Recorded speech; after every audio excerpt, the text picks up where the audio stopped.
Gotta restart shit. Fuck you, IT All right, man. well- Oh, all right then. Okay, I was just, I'm just kidding. I was just saying. I'm just kidding. I was He's just not saying, kidding. No, that one. Put that one on. Oh my god. All right. You good rolling? I'm rolling as well. You good?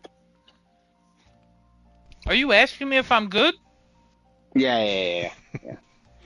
What literally just happened the last second you spoke to me? Oh yeah. You know, it's my memory. The problem is I got hit in the head so hard by Wilson Fisk. My memory is just really hard. It's really hard to remember things, man. It's just tough. You do know Anyway. that's a show, right? That didn't No, happen. not at all. No, it did. Right before I left New York, you know, we stormed New York City. Don't you remember? You were there. I gotta be honest. Oh, wait a minute. Oh yeah. Wait a Then minute. Mom Donnie took Weren't you- over. Yeah. Wait a minute. You were there, but weren't you in the task force? Weren't you that guy who?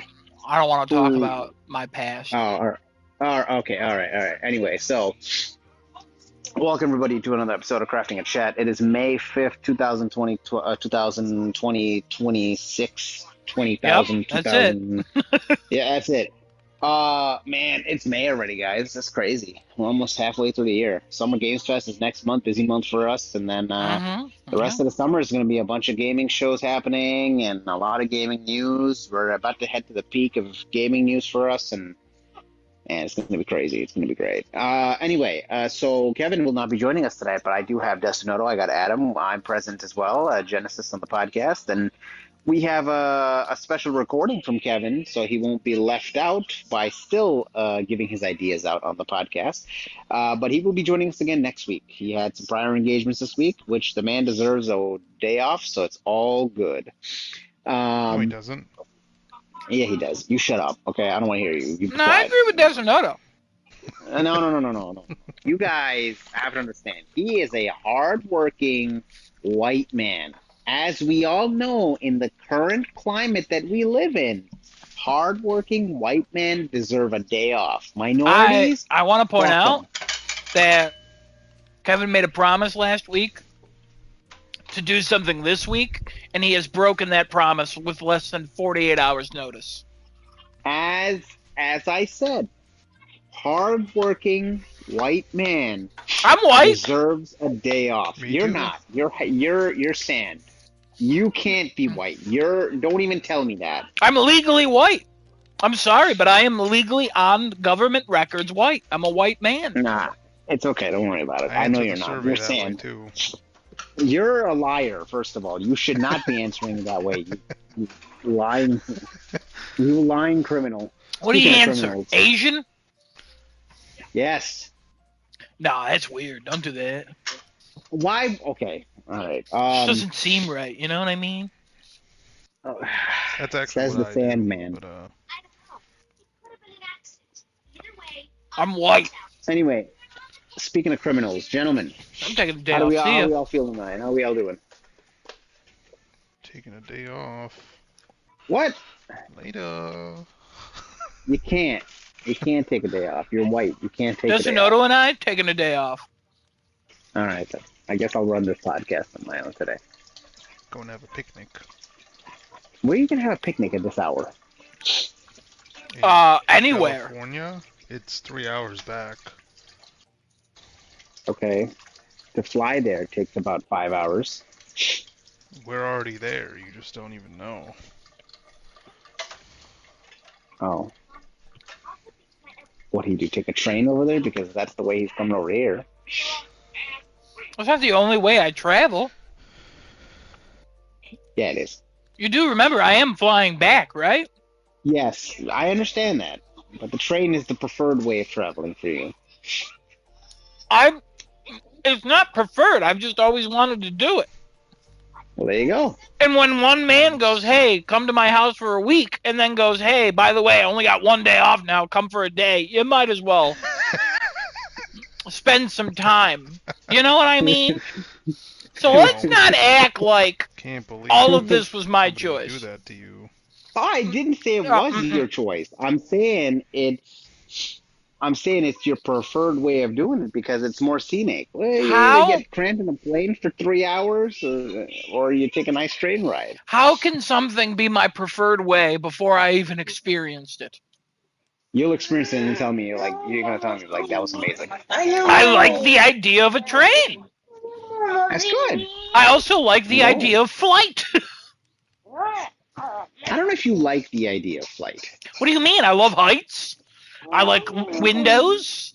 I love cramped, crowded rooms. I don't think any of that is true. I like well, first of all, I love heights. That is true. Everything else I said Yeah, after that was not true. yeah, no. I didn't. The heights one I wasn't too sure of, but the other two I knew that. Yeah, you know. Love heights. Big heights guy. Wow. Really?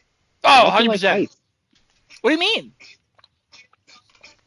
Well, why? Like, why? Is it just because you're high up, you can see everything? It's cool. Oh, okay. Well, Is everybody this a else is scared Batman of thing you heights. got? No. If somebody pushed me off a building, I'd be like, this is the best way to go.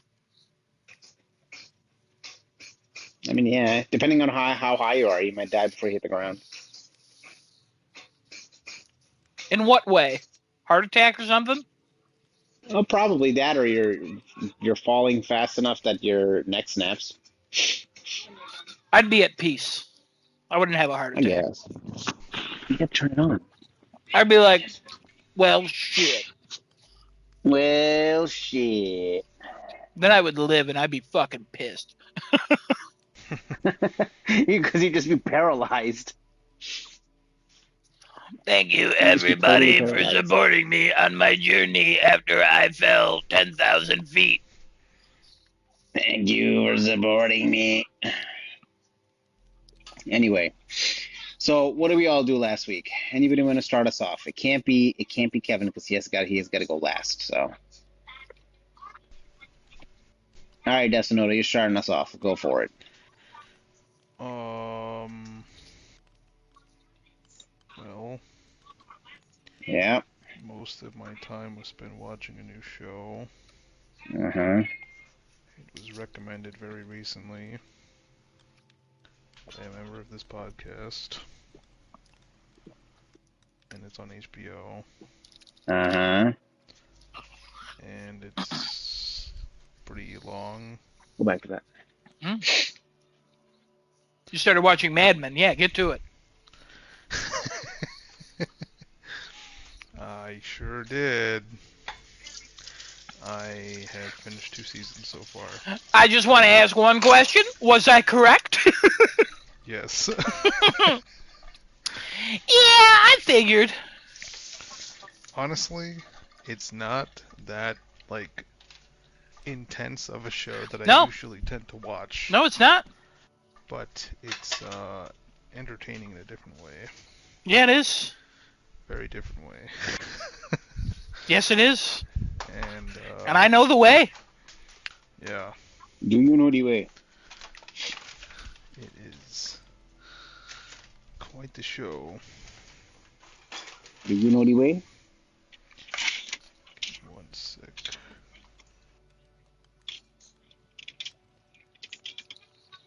Bye, bye, birdie. Hello, patio. I'm on a patio begging for my life. So we got our main guy, Donnie Draper.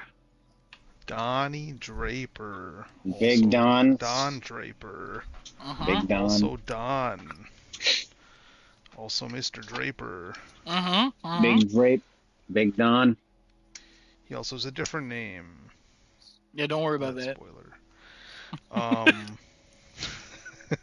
Big D. This guy Is that what it is? is so... I don't know how he does it.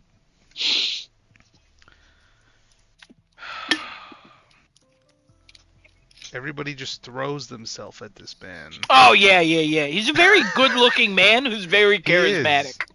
He he is. He's got that face. He's got that jawline. He got that voice. I like everything, honestly. No wonder why all the 1960s women just want to hop on top of him and never hop off. All of them. It's so crazy. Oh. It's a show where you go, I recognize that actress. Oh, he's fucking her. Oh, I recognize that actress. Oh, okay. He's fucking her. It's just one of those shows. It's just one of those shows, and it takes place in the 1960s in New York. This advertising company. He's one of the creative directors of the company. And a lot of fun characters. There's only like maybe one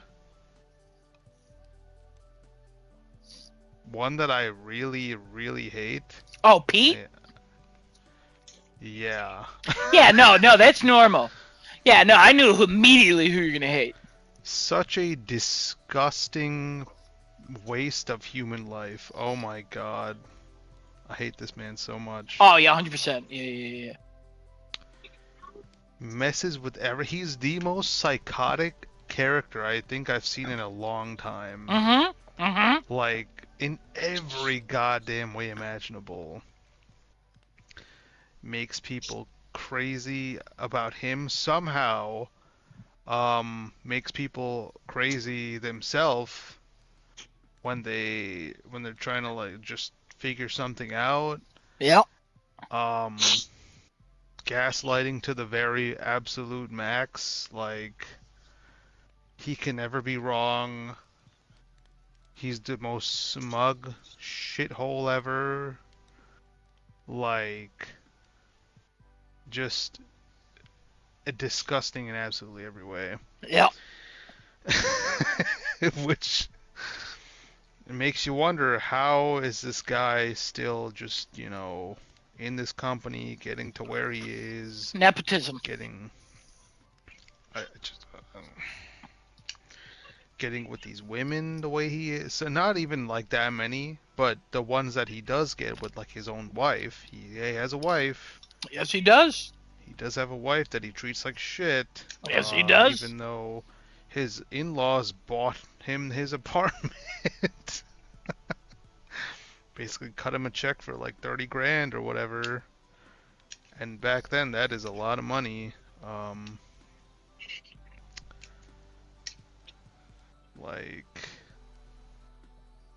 man. But then we have Peggy. Love Peggy Carter? No. She's the woman power advocate. She's the one who's fighting to be part of the men, essentially. Yeah. And be part of their world. Whereas every other woman in this company is just an assistant or a secretary or some secondary title job to a man. Oh, I'm on the phone right now. What is your problem? God, then there's Joni, Red. Love Joan. Love Joan. Love Joan. Big Joan fan. She's the power fucking... Have you ever seen the movie Super Troopers? No. Okay. There's a scene in that movie where this guy like eats a bunch of weed in the back of a car and the cops pull them over and then they make fun of him. And I always think that guy in that movie is married to the woman who plays Joan.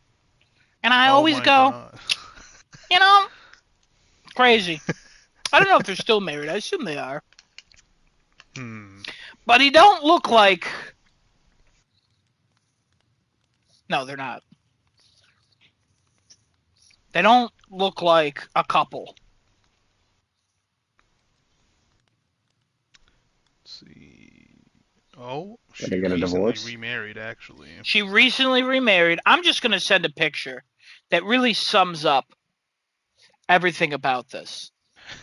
And Genesis, I want you, who with no information, to look at that picture and tell me what's the first thing you see. Alright, hold on. Let me get... Oh! Oh! Honestly, Wow. I can't tell if he's looked at the picture or not yet. Hold on. Oh my god. Okay. Yep, I seen this. So, how? Oh, you've seen that before? No, I mean, no, I'm just saying I've looked at the picture. How? How are they husband and wife? I don't know, man. Yeah, I I don't don't know. understand. They were married for like 10 years. Yeah. For 5 years? I don't even know. From 2009 to 2019. Yeah, they were married for I 10 guess years. that's. What the fuck? I guess that gives almost every other man in the world hope. That's like, hey, you're gonna be fine. You're gonna find somebody. Don't worry about it. If that guy You could know, find that lady, hey, all not good. saying that he's an unattractive man, not judging him in any way, but like, Oh no, he is not. He's no way. what the No fuck? way. What the fuck? Yeah. He's not attractive by almost any means. But she's great. And all the dresses she wears, she's great. Oh my god. Yeah. She owns that office. Yeah, she does. Yeah, she does. She owns that office. She owns every woman in there except for Peggy. She owns who's Peggy. played by Elizabeth Moss. Yeah, yeah.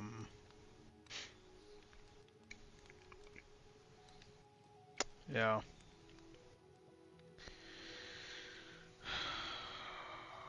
The show's really good. Is it weird watching with that one girl who plays Sally Draper, Don's daughter, who she's an actress now and stuff? I don't know. I don't know if I've If you know her. Yeah. It's Kiernan Shipka. She was oh man, what was she in? Oh, she kind of looks familiar. She was in The Chilling Adventures of Sabrina. She was the new Sabrina. I did not see that. Okay.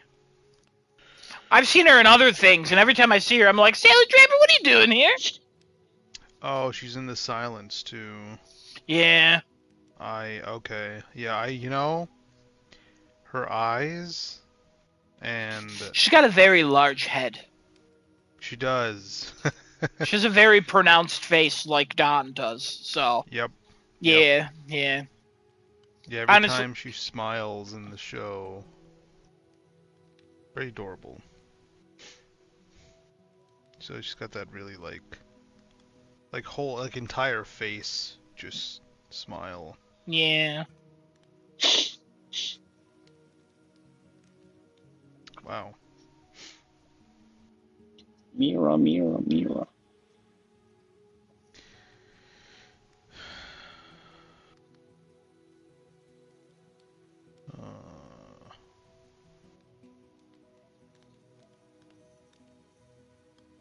Yeah, and then there's his wife, who he cheats on numerous times.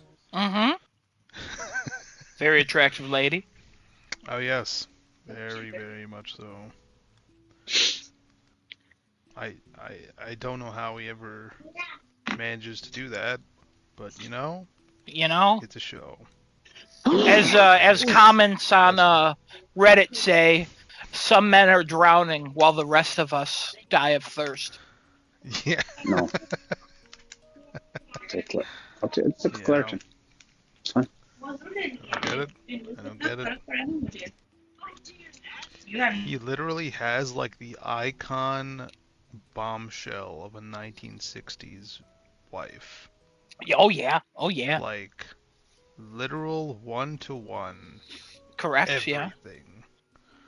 She dresses that way. She looks that way. She does everything that like the way they were expected to back then.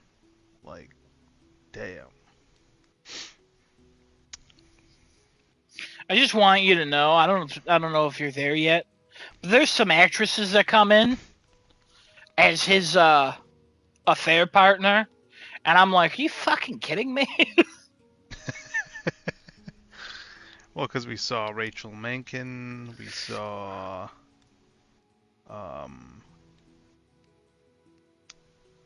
where's the...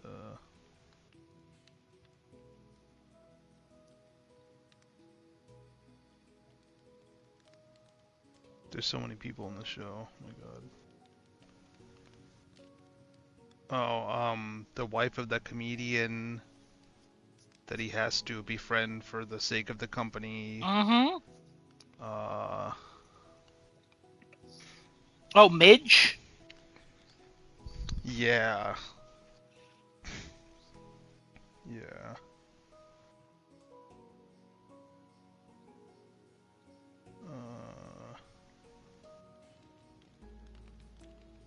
There are so many.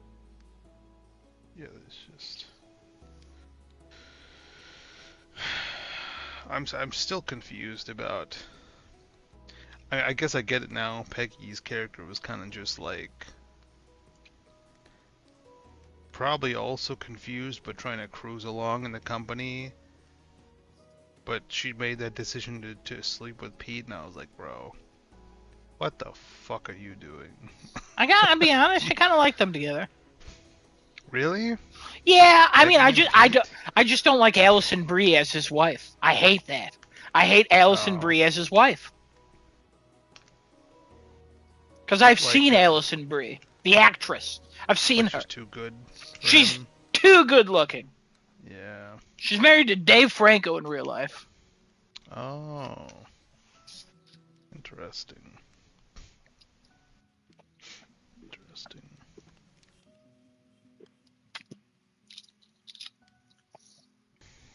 But yeah, Mad Men, good show. Long show. It is a long show, 7 seasons. I think 92 episodes. And they're an hour each. Yeah.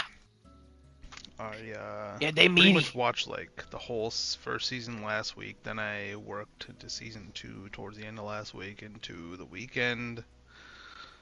And I just want to take a little break before I just watch all of it. Yeah. Because it is a lot to watch, so just taking my time. Glad you're liking it though. Figured you would. Yeah, it's it's entertaining in just that completely different way. It's shows. Like Succession before Succession. Yeah. Where there's something that's appealing about like the business side of stuff. There's some personal shit that's kind of cool, but there's just something appealing about like their work. Where I'm like, I can watch this all day, I think. And I really enjoy that, watching stuff that was like, it wasn't made in that time, but it is the settings of that 1960s time. Yeah. With all the like old America stuff, and seeing how companies operated back then. Like, this is an ad company that uses like real art, paper. They call themselves copywriters. It's so crazy to see all that stuff now, especially. Yeah. When there's like, now ads are just being made without any sort of effort, any human input, just AI slop. And then you see Don, and he pulls out this like epiphany for like this ad that was gonna fail because the company who came to see it didn't want it anymore, and he just starts talking and he speaks the words of God. Good. Everything's good again. It's like, fuck. This guy is such a damn genius. Oh my god. He's a salesman. Oh. Just one of the best. Probably the best. Yeah, the best. At that company. Oh, yeah. Peggy learning from him. Everybody else learning from him if they I want love to. Peggy. She's great. She's really coming into her own now. She's got her own office. She's not fucking Pete no more. Thank God. She's done with Pete. Pete is... I can't complain about this guy enough, though. He literally walks into her office to make her feel sorry for him. Yeah. Because he needs somebody to feel sorry for him to get through his day. Yeah, Like... he's the worst. He's literally one of the worst people. God. I hope I never meet somebody like that. In real life, that'd be the end. That'd be the end. Gosh. Can't wait till you get further into the show and I how hope you he feel. dies. I hope he dies on a plane like his dad did. Jesus! Because that was one of the things he said. He was like, "Oh my God, I'm gonna go on a plane, and my dad just died like that. What if I die too?" It's fucked up, Desinado. It's fucked up. And Peggy's like, it's very statistically unlikely that'll happen, but you'll be fine. It's okay. Oh God! Every time he's in a scene, I just prepare myself, and I still get angry. Just the way he talks and his facial expressions, they're so... Oh, it's pissed me off. Stupid face. And now he's gonna be head of account services, and... Fucking... They're, Roger, another great character. He's so funny. Yeah. He's so funny.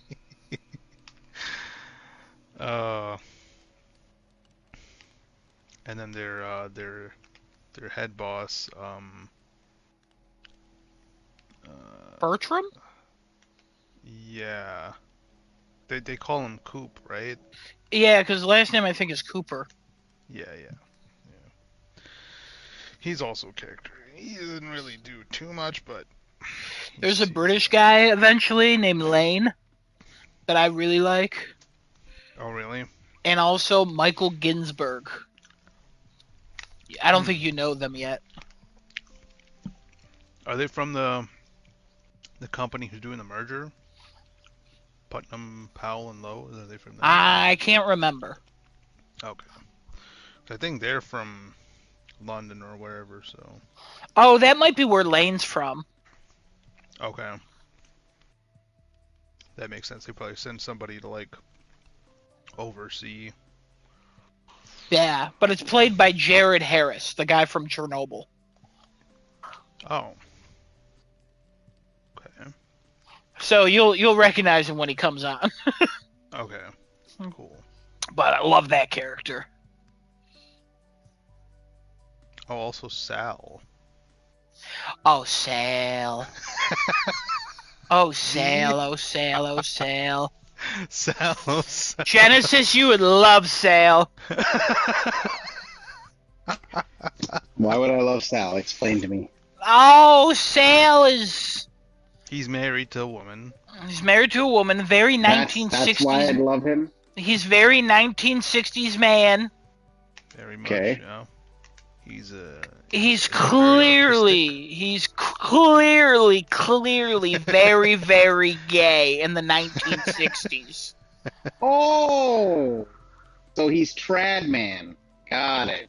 He's a trad man. He's in the closet still. He's very much in the closet. He did meet the one guy though. One guy was very charismatic and talkative and welcoming, and he was like, "Yo, come over." And Sal he did not want any part of it because he was like, "Oh my God, if somebody finds out, my life is over." I'm a straight, I promise. It's probably true around that time, but then there's the other guy who came from England who's openly gay and Yeah. told everybody in the office that he makes love to men, and everybody was just Yeah. stunned.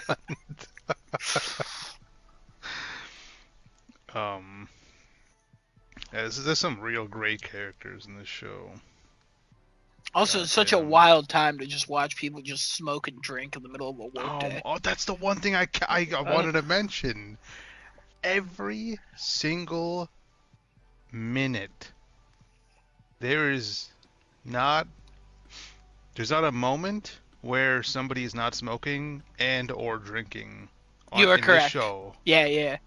I don't think there's a single frame. It's the 1960s. You gotta. But how are they? It's so crazy. How do you? Don smokes 2 packs a day, bro. That's what the 60s were like. That's so insane. I didn't know it was that bad. Why do you think everybody goes, wow, everybody's on drugs? Guess what? Because everybody's always been on drugs. Yeah. Or alcohol. Like, what are you talking about? Or both. Yeah, like... Damn. Yeah. The drinking before you start work, after you do your pitch, before you do your pitch, before you go home, after you get home, you're gonna drink. Successful pitch, drink. Your pitch didn't go well, drink. It's just, it is crazy. And I'm like, how are these actors okay right now? Oh, they're not really smoking. They're not? No. Why does it look like... They make it look so real. What the hell? I mean, in movies and TV shows, they have fake cigarettes. Oh. They're pretty good at faking. You think everybody was smoking in real cigarettes in movies and TV shows? It seem like. I'm sure some of them might, but I was definitely. I know the guy who plays Don Draper does smoke in real life.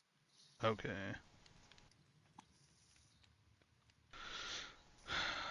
Everybody was smoking on the show. I literally Googled, how did they smoke? And then it just says, so much in Mad Men. They smoked heavily by using fake tobacco-free herbal cigarettes, often Honey Rose or Ecstasy brands, which contain marshmallow root, rose petals, and herbs. Oh, so like herbal smoking. Yeah. These were used to maintain authenticity in scenes without subjecting actors to nicotine actually really cool, addiction and severe health real risk. As shit. Yeah.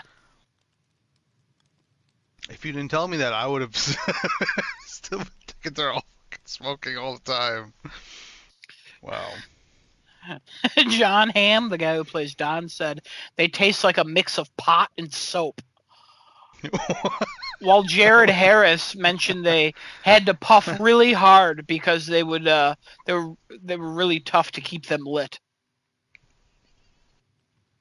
That does make sense. They are puffing pretty hard a lot of the time and just letting that come out.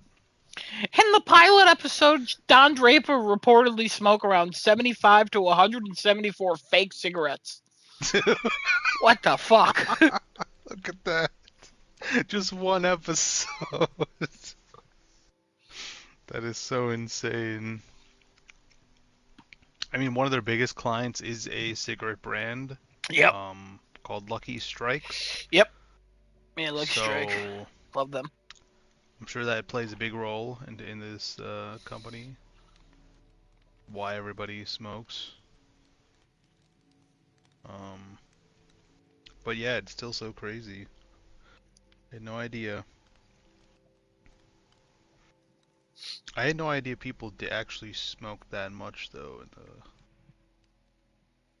60s. Yeah. Yeah. And they portray it perfectly in the show, like, wow. My grandfather started smoking when he was 11. I could probably say the same thing about my grandfather too. So, but, I mean, now my grandfather's dead from lung cancer. But like, he smoked for a lot and for a very long time because it was just normal then. And it's kind of nuts. Mine lived till he was probably like, I don't know, 80 or something. I don't exactly remember. I don't know if Genesis does.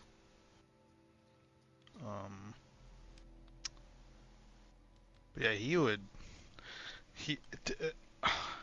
technically he wasn't only he had a lot of physical exercise too every day. Like he'd be walking or biking around every single day. Yeah, same. But he did smoke like probably a pack or maybe more a day for most of his life. Yeah. Which Yeah, my grandfather did too. Crazy. He only made it to 65.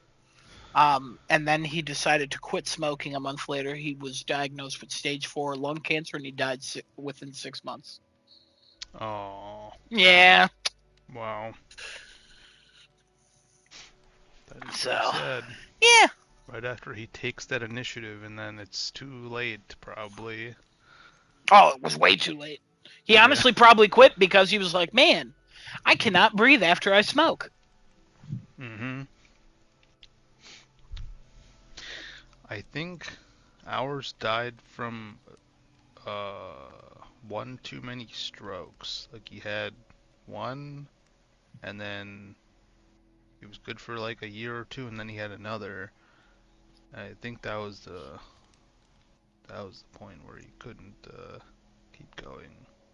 Yeah. So not that even happens. having cancer of any kind, just stroke. I mean, strokes seem bad too, so. Yeah. All of it doesn't seem good, I'll be honest. Yeah, none of it's better than the other. It's just unexpected. I don't know, cancer seems like it's way worse. Yeah, that's for sure. Especially like with treatment. I don't. But like... also, I don't know. I think I'd rather get diagnosed with cancer than have a stroke. It's probably not as well. I don't know. A stroke is like this could paralyze my whole arm. Like I don't know what that's gonna do. I guess the unexpected versus cancer's like, hey, you might die, you might live. I don't know. Give me cancer, I'll probably say I wish I had a stroke. I don't know.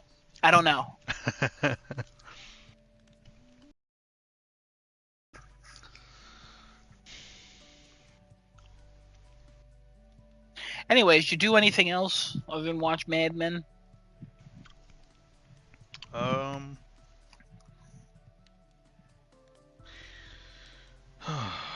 didn't even write anything down. That was most of it. There was some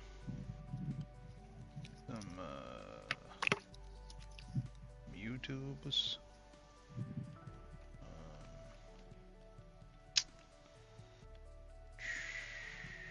I don't think I watched anything on Netflix on this.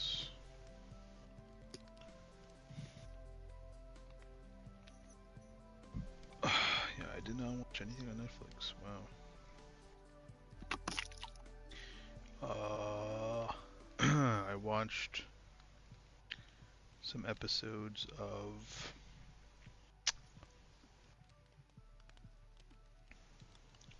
Mushoku Tensei with my pal Rick. The first 4 episodes of the 2nd season.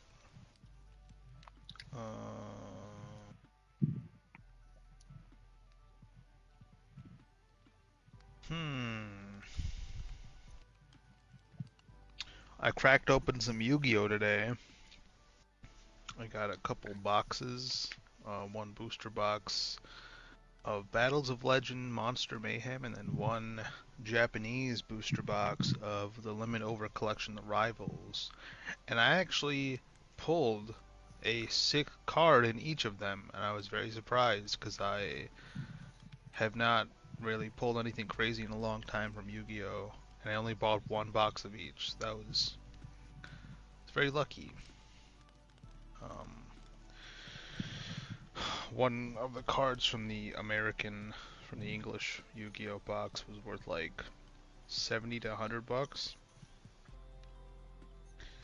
Like the top 2 hit in the whole set. Very surprised.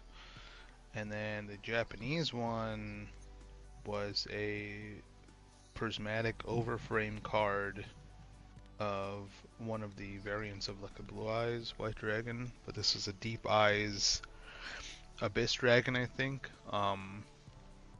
But that rarity, a prismatic overframe, is only one in every. I think it's one in every 3 boxes, I think. Because every box comes with one overframe card, but it could be an ultra rare or a prismatic, and yeah, like 1 in 3 boxes of those. It's pretty cool. Pretty cool. I'm just waiting for some sleeves to come in so I can sleeve some of this shit up, put in my binder.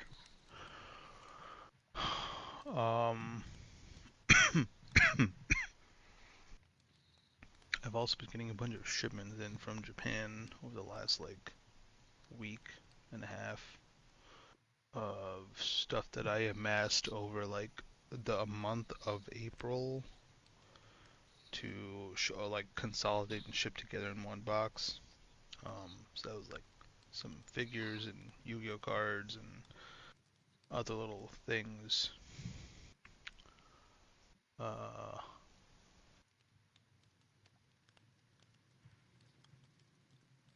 Yeah. Did some dusting of my desk where my figures are. I have a little shelf with most of them that I have opened. Clean that stuff out. I think that's about it though.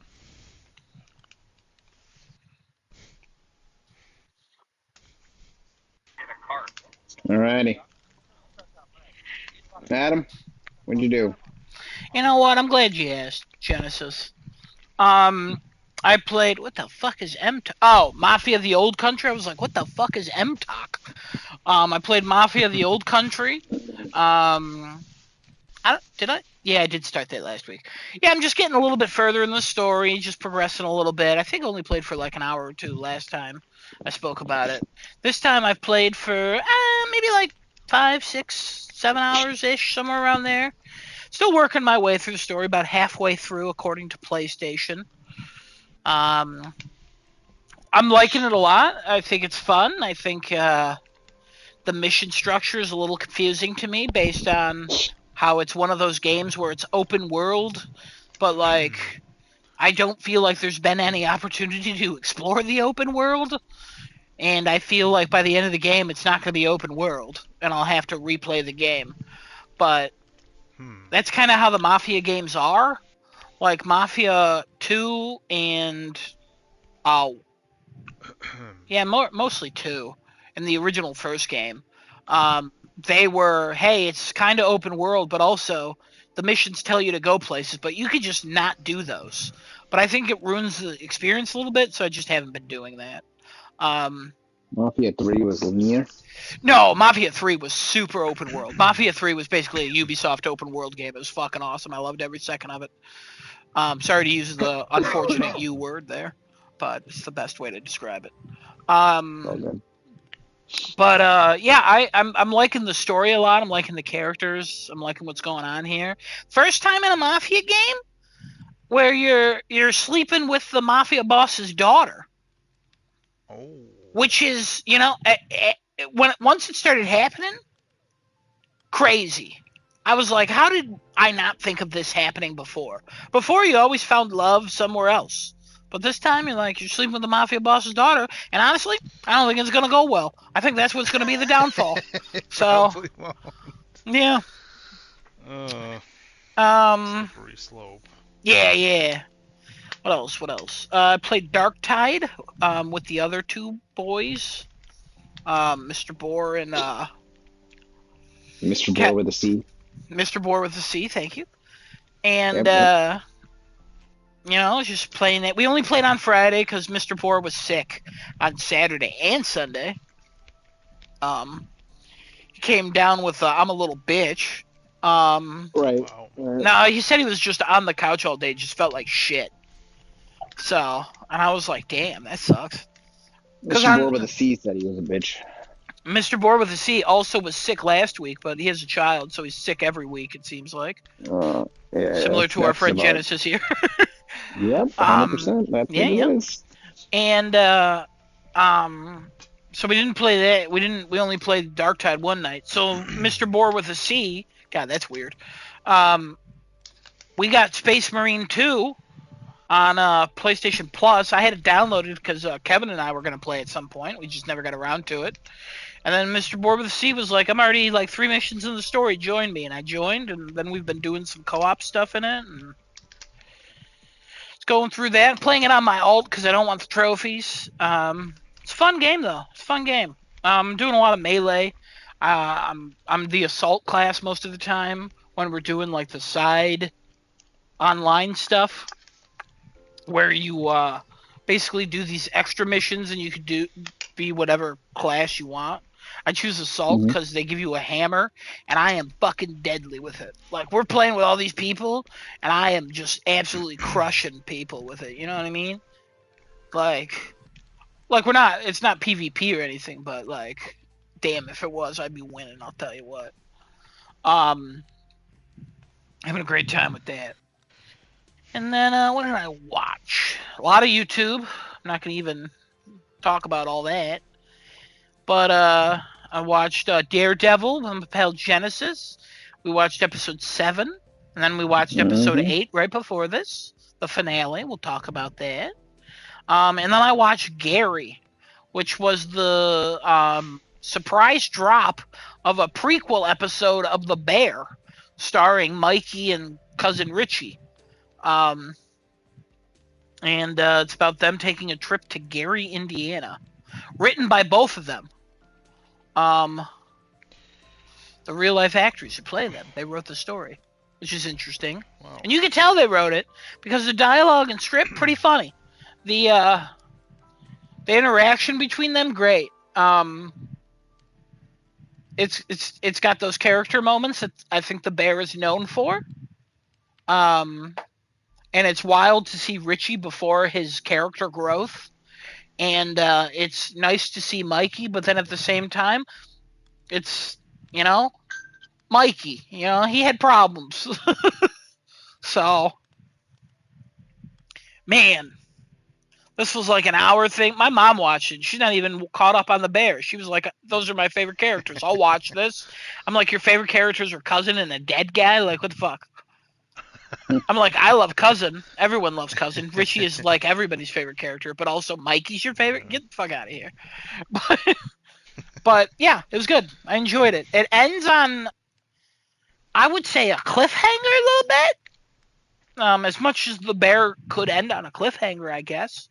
I don't know when the new season of the Bear comes out, but I'm excited to watch it, and I have questions. So, soon. Based on this, it might be tomorrow. Yeah. I don't think it is, but based on all that, you never know. So, but this was a fun little hour romp watching these two boys. So, it's very much there's a central idea of what they're doing, and then them just goofing off in Gary, Indiana. And then kind of coming back to what they were doing. So it's an interesting little thing. Saying anticipated June 2026. They do launch in June, so that makes sense. We'll see. We'll see. Drop this in May and. Oh God. Yeah. I can't wait.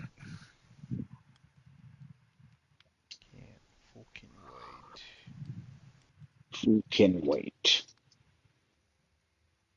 So I think that's it. I think that's all I did. All right. Mine's gonna be pretty quick. I've been playing more Ghost of Yote, enjoying my time in that game. 100%ing every area before I move on to the next one. Hence, I'm still on the Kitsune. I haven't even murdered that guy yet. I have almost 60 hours in the game, and I'm still on that one. There's a lot of people left to kill, but Did you let meet me that tell you, man. lady? The lady from the Red Inn. No, the singer lady. Yes. Yeah. The lady from the Red Inn. Yeah. I like that lady. Yeah, I like her as well. She's an interesting character. Um, I I don't think I played anything else.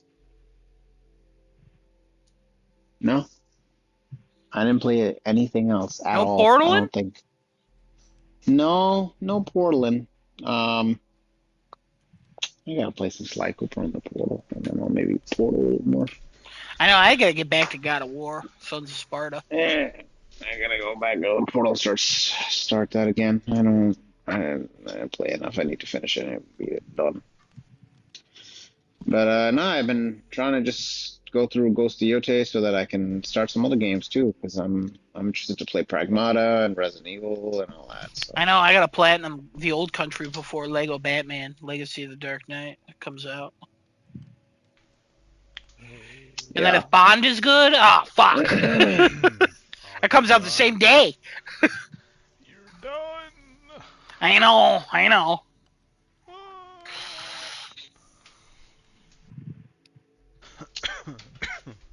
All right. Let's talk about Kevin real quick. So Kevin's going to tell us what he did. Oh.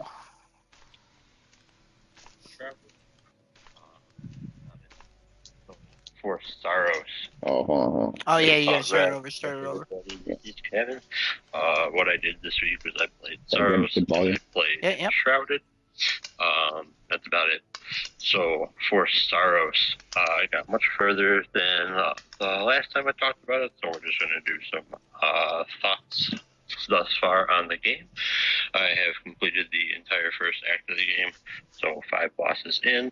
I've also cleared the 6th area and working on the 6th boss of the game. And so here's my thoughts up until now. So first half of the game shows improvement over Returnal in pretty much every possible way. The gameplay is a lot more intricate, a lot more interesting. You have your shield mechanic and dashing. Enemies are a little bit more interesting. There's different bullet patterns and more difficult bullet patterns to avoid. So yeah, first half of the game, pretty much just straight up better over Returnal. Second half of the game is where things start to struggle a little bit. Not necessarily in a bad way. I'm still thoroughly enjoying the game, which it's strange. It's really hard to review Saros now, having played as much as I have, because there's a lot of bad things in the game, a lot of negative things to bring up. However, I wouldn't necessarily dock the game a whole lot of points for it, even though it's going to seem like I'm being super negative, that they didn't really do a whole lot right at all. But I don't know, there's a lot that doesn't really gel the correct way, or at least the way that they think they got it, because again, the first half, they did a really good job improving upon Returnal. What did people not like? They didn't like the fact that you had to play 3 levels all the way through and beat the bosses and be basically, flawless, survive the entire time. Because if you die, you have to start over again. People didn't like you couldn't save in the middle of the run. All that you can do from the start. Now, they patched some of this into Returnal, but that's not what we're talking about. We're not talking about the patches of Returnal, the content that was added to Returnal, just Returnal out of the box. Saros out of the box fixes all of this. Saros, you can go to certain levels. Whatever level you want to go to, more or less, you can go there. Where you go in that level, different story. But you can pick levels you want to go to, and they highlight this in the trailers. That you just died to this boss. Don't worry. You can go right back and fight him again. You kind of can. You still play through the level, but yeah, more or less they're correct. The issue is these mechanics do not work as advertised in the second half of the game, and we will get to that in a moment.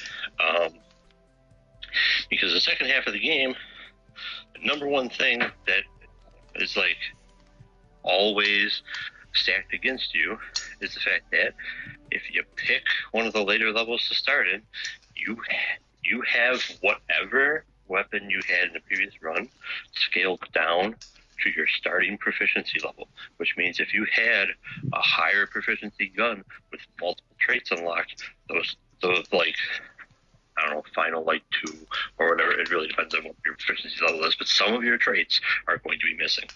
And then like some of your stats are going to be way lower on the weapon because it's just not the version that you had. It's scaled down. So, okay, cool. Fight. Get more Lucenite. That builds up your proficiency. Get weapons. Okay, but you need to have drops to get those weapons. You need to have enemies and Lucenite in the map in order to get it and get your proficiency level up to a point at which you can actually fight a boss without dealing millimeters of damage to it and having to then play through an entire boss fight of about 6 or 7 minutes straight, being perfect, quote, quote, and dodging enough of the attacks you don't die. Or you do exactly what they're trying to combat, which is start in an earlier level. If you start in an earlier level, and you can build up your proficiency over more levels, and you'll have a proficiency that makes more sense for the boss that you are trying to beat because you have more chances to get Lucenite, which means you have more proficiency gain. You have more chances to get the weapons that you want to use against the boss because certain bosses, you use certain weapons against them and you're basically just never going to beat them. Like, the fifth boss of the game is a dragon flying all over the place. Using the shotgun is just not viable. It's too far away. You could probably brute force it and pull it off, but it's going to be significantly harder than if you were just use the smart rifle, which has one of the strongest lock-ons in the game, one of the strongest auto aims in the game. So, but like, if you have to start earlier and play through a bunch of levels, well, that's what you're trying to avoid in the first place by telling players you can teleport to wherever you want to. And when you hit the second half of the game, if you go back to levels in the first half of the game, they're freaking cakewalks. So it's basically free. And then you get up to like a proficiency that's either at or higher than, in my case, the boss you're trying to fight. The dragon was the last one that I fought like this, and you just mop the floor with it in like half the time. You still have to dodge, so it's still challenging because there's still challenging bullet patterns coming at you. You're still taking a good amount of damage, but you have way more going for you. Now, something that gets in the way of this, the game has no discernible world map. This didn't matter in Returnal, because it was always, there's 6 biomes in Returnal, so it was either you're going 1, 2, 3, that's the first loop, or 4, 5, 6, the second loop. There's no in between. There's no crossing over. You can't go from 2 to 6 or from 5 to 1. This game, there's paths between different levels to get to other levels, but it's not in sequential order necessarily, and there's no way to know what links to what without either looking it up online or stumbling across it. There's some hints. There's one main thing that actually like tells you, oh yeah, here's where you're going. When you lower a bridge in the third level that leads to the fifth, that's like a story element. But when you get to the sixth level, how does that connect? Story-wise, it doesn't show you anything about where this could possibly connect. You could go into the start of the sixth world. You turn around and look behind you. There's no clues as to how you would get here. Apparently, and I haven't checked this yet because I haven't had time to play it since, but apparently, the fourth level connects to the sixth. Cool. Now that I know that, I know where I can start from. I know the path I can play through and potentially beat the boss there and have a much easier time doing it because I'm not forced to do crazy low amounts of damage. And not only that, the sixth level has basically nothing for drops, artifacts, weapons, loosenite, all of it. It's trash. There's so much dead space just traveling around and using different travel mechanics to get through the level. There's not a whole lot of fights, but they're very difficult. There's only like, I don't know, 8 or 9 fights probably between where you start and where the boss is. But they're difficult fights against difficult enemies. And you, in the 2 times that I've started in the level and gone to the boss, total, those 2 full walkthroughs all the way from start of the level to where the boss is, I picked up 3 weapons. That's unacceptable. This is bad. So you have to start earlier for this run. But yeah, there's that. Then there's the concept of yellow barriers. This was in Returnal as well. Basically, your melee attack can break through red barriers over doorways, which means you can access those areas. Your melee attack cannot break yellow. You have to wait for an unlock for that. I've cleared 6 levels of this game. There's either 8 or 9, just based off of what the trophies say and how the game has been going so far. I mean, so far in this game, every level that has an overlord in it, or rather, every level has an overlord in it. And then there's a possible epilogue level and boss. I don't know if that's a different way to beat boss 8 or if there is a 9th. And that's just what the trophies say. So there's not much more time to go. There's not many more levels to go to get this unlocked. But there's so much locked behind these barriers, including in this 6th level where you can't freaking pick up anything before you get to the boss. Why it takes so long to unlock these things, I don't know. I really don't know. You should get them so much quicker so that you can actually go get all the different stuff. That, or they have to plan for the fact that the player only has so many rooms, if you will, to go through, even though this game really doesn't have that many corridors or close quarters areas. But you only have so many areas, so many rooms in a level to go through before you have to fight the boss.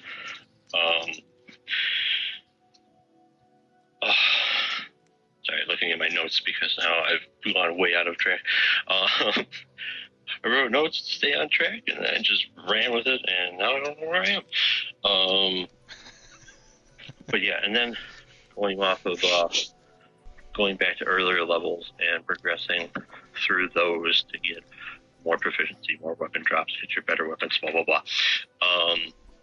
The earlier levels are not balanced for the weapons that you get later on in the game, the crossbow especially.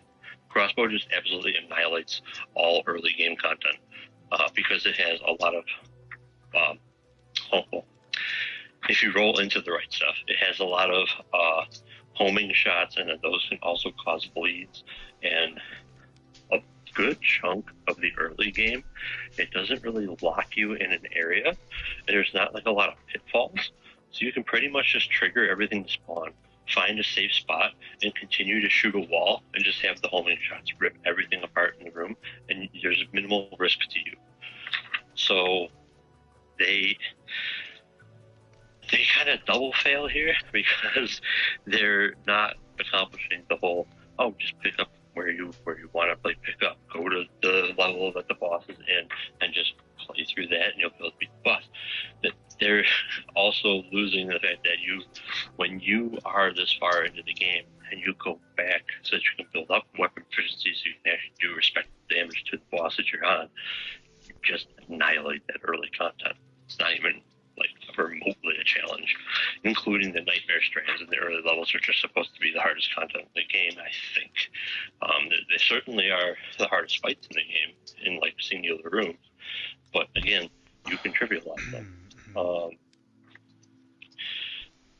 Other things, the stats. So there's 3 stats in the game: resilience, command, and drive. Don't worry about what those are. They're more or less meaningless, sort of. I mean, they're not meaningless. They do increase various aspects, various stats of all the weapons in the game. They kind of increase them in different ways. Don't worry about it. There's 3 stats for guns, and there's 3 of those stats, drive, resilience, command, that are linked into whatever those stats are on that weapon. It's confusing without looking at pictures. Don't worry about it. Basically, these stats directly influence those 3 like bars of stat and increase those stats on a gun. However, as you get these stats, even the gun that you're carrying benefits from you getting the stats. So when another weapon drops, like let's say you're walking around a smart rifle, if another smart rifle drops, like 9.5 times out of 10, the bars that show you stats for like the 3 special things about the smart rifle, which are something like auto targeting radius, there's fire rate, and I forget what the other thing is, but these 3 stats, the bars are basically the same. 9.5 times out of 10, they're all at the same spot. And I know they're the same spot because the game will tell you if it's lower, part of the bar will be colored red. If it's higher, part of the bar will be colored white. But that basically never happens because your base stats are always your base stats. So then the only difference is proficiency level. The game doesn't do a well enough job telling you that proficiency level is really the thing that matters the most in this game. So if you don't catch on to this, a lot of players are probably going to be very confused that every single time a weapon drops, all the bars are the same. What stats are getting better? Like, especially if you're coming from games like Call of Duty and you haven't played this before, you're trying to expand this game to a wider player base. Stats are not moving. People who come from Diablo are going to be lost. People who come from Call of Duty, Battlefield, they're going to be lost. Why is this just not being better? Why are these bars just in the same spot all the time? Is this just a side grade? Like, I don't understand. When proficiency really matters the most out of everything, because that's improving your base damage of the gun. That's the most important thing in the game. The passive tree that you have in the game is not really for making a build like most passive trees, although, to be fair, in roguelikes, this is the kind of passive tree that you have. Small little buffs that get you just that little bit stronger, a little bit stronger, a little bit stronger, so that on subsequent runs you have a better shot at getting further. That's exactly the kind of passive tree that you have here. However, there's not a whole lot of choices to be made.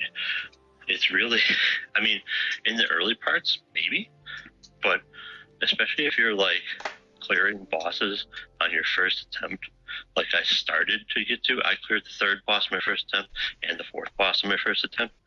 I basically had to shoot straight up the middle in order to get the 2 passive nodes that come directly from beating those bosses, because those were the biggest improvements out of anything on that tree by far. So you kind of just resort to, I'm just going to buy everything I can and not really worry about what I'm getting. There's a few things that like you can avoid. There's certain things that specifically mention parries. Parrying doesn't really happen all that much, or at least I'm not doing it that much. And then there's things that reference like meleeing a stunned enemy. That can happen depending on the weapons that you're using. It's very effective with the shotgun, but the shotgun isn't a viable weapon for most of the bosses in the game, because most of the bosses in the game that I've encountered so far are far away from the player, and you don't want to get close to them. But I mean, clearing levels, shotgun's great. Later on in the game, when you get to the second half, the Eclipse mechanic. So the Eclipse is this like mechanic in the game that alters levels overall, gives them a different aesthetic. Enemies fire corrupted projectiles. They're slightly harder, I guess. You get a little bit more loosenite from everything, which is always a win. And then there might be some other minor changes. But the most important thing about the Eclipse is, in the second half of the game, you need it. And the game puts in extra, like, I don't know what to call these things other than a bunch of hands growing, reaching up out of the ground. It puts these hands in at the start of every level, including the early ones. It just adds this spawn in so you can trigger the Eclipse immediately upon walking into a level.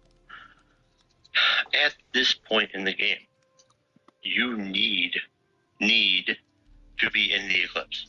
If you're not, you don't have all your traversal things that you need. There's this one traversal ability that you get where there's like these lines. I'm just going to call it what it looks like. There's these lines in the air that are all like lit up, and you can travel along them. They are only accessible when you are in the eclipse side of the world, or whatever you want to call it. When the eclipse is happening, they're active.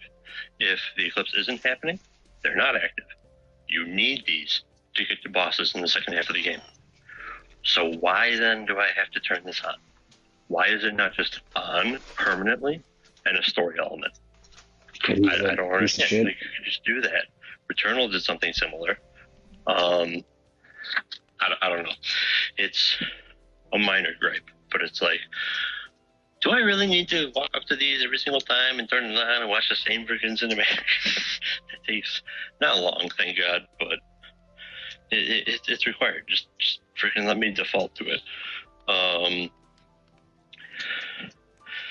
But yeah, I don't know. That's kind of where I'm at with the game. My additional thoughts over last week.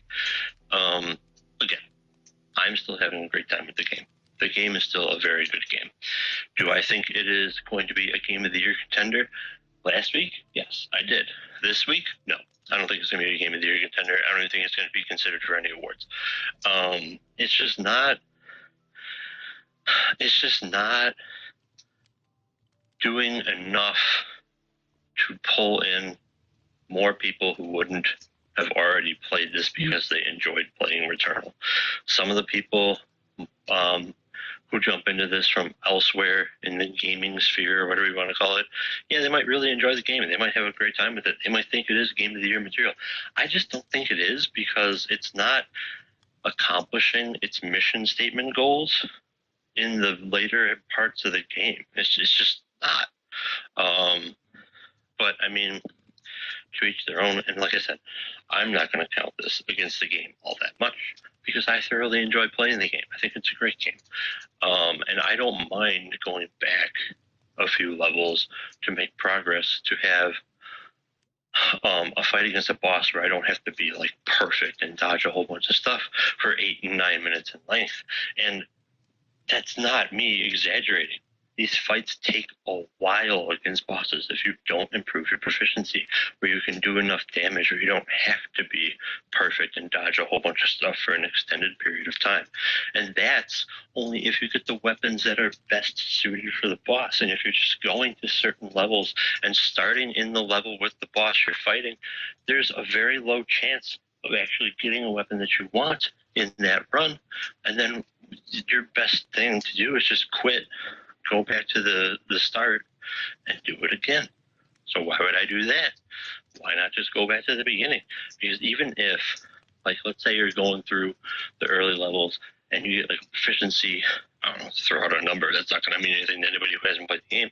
Proficiency 36 smart rifle. You want to bring the smart rifle in to fight a boss, then you like go all the way up to proficiency level 47, and you still don't have another smart rifle, so you're working with a 36 proficiency. That's still better than what I would get going through that 6th level, for instance, where there's like nothing to get, there's nothing to pick up, and your best bet is you've got a weapon at like 27. It's a no-brainer. It's not even close. So yeah, I don't know. I just want to mention that. Again, I'm not trying to say this is a bad game. I'm not trying to say it's a poorly designed game. If you think that, hey, to each their own. And I understand. I could make the argument that this is poorly designed in certain aspects. But for me, I don't mind that this is a thing, because I didn't mind going through 3 levels in Returnal. I don't mind going back, playing through more areas to hit the power level that I want to hit, because that just means I have more chances to get all the audio logs, all the text logs, all the everything else, all the collectibles that I would otherwise, I guess, miss. And there's still a bunch of Halcyon, which is like a different currency you use to unlock passive stuff other than Lucenite, that you need to progress through the tree later on. So it's actually a great point in time to go back to get some of those things that you couldn't get because you didn't have the traversal skills that you now have in the second half of the game. And that opens up a bit more of the bastard tree. So it's almost like it's designed to do this anyway when it gets to the second half of the game.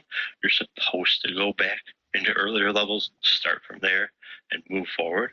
But again, the biggest thing that stands in the way of that, there's no map. You have no idea how levels link up, and it's not as simple as beat the boss and walk to the next thing.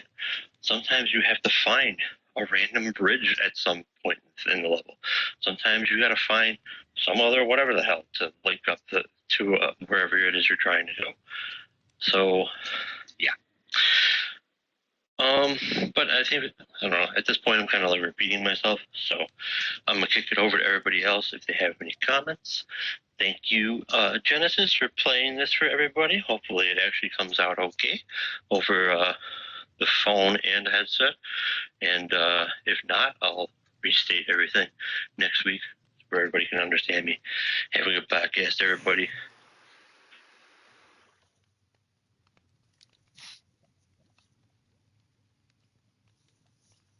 All right, Genesis, whenever you're ready to play that Kevin sound.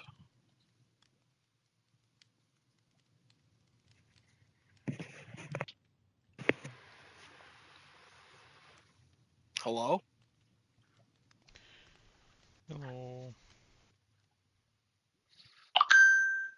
Did Genesis fall asleep? Did he just leave his phone playing and walk away? Oh, I might have. Damn. Did you fall asleep? Yeah. Damn. What the fuck? Okay, first things first. How long was that? I want to say almost half an hour. Jesus Christ! Yeah, he said that whole thing to me. I heard it all. I listened to it beforehand, and I was like, "This is gonna be a long one. I gotta play this." Oh my god! What the fuck, Kevin? Next time if you're not here, 15 minutes is the max of voice notes. I just want to new rule. Not be here. Yeah, he said no. Listen, the man did his work. I appreciate that. I mean, he's done the most effort when anybody second off, thing, so. Eloquently told. Yep. I'm assuming he's not taking any questions until next week. It's difficult to give questions at this point. And I'm sure I can afford to even give it to him and be like, "These are the questions." And we will not tell him you fell asleep. I do have a couple questions for him, I will say. Sure. Because there's an aspect of the game he is not using at all. Where you can, the Carcosa modifiers. Yeah. Oh. Where you can make it harder or easier, and I'm wondering if his main complaint can be resolved by the Carcosa modifiers. Those are kind of like those things from Returnal, the black alien face-hugging looking things from Returnal. No. Those used to be able to modify your game to be able to make it easier or harder. Wait, no, this was like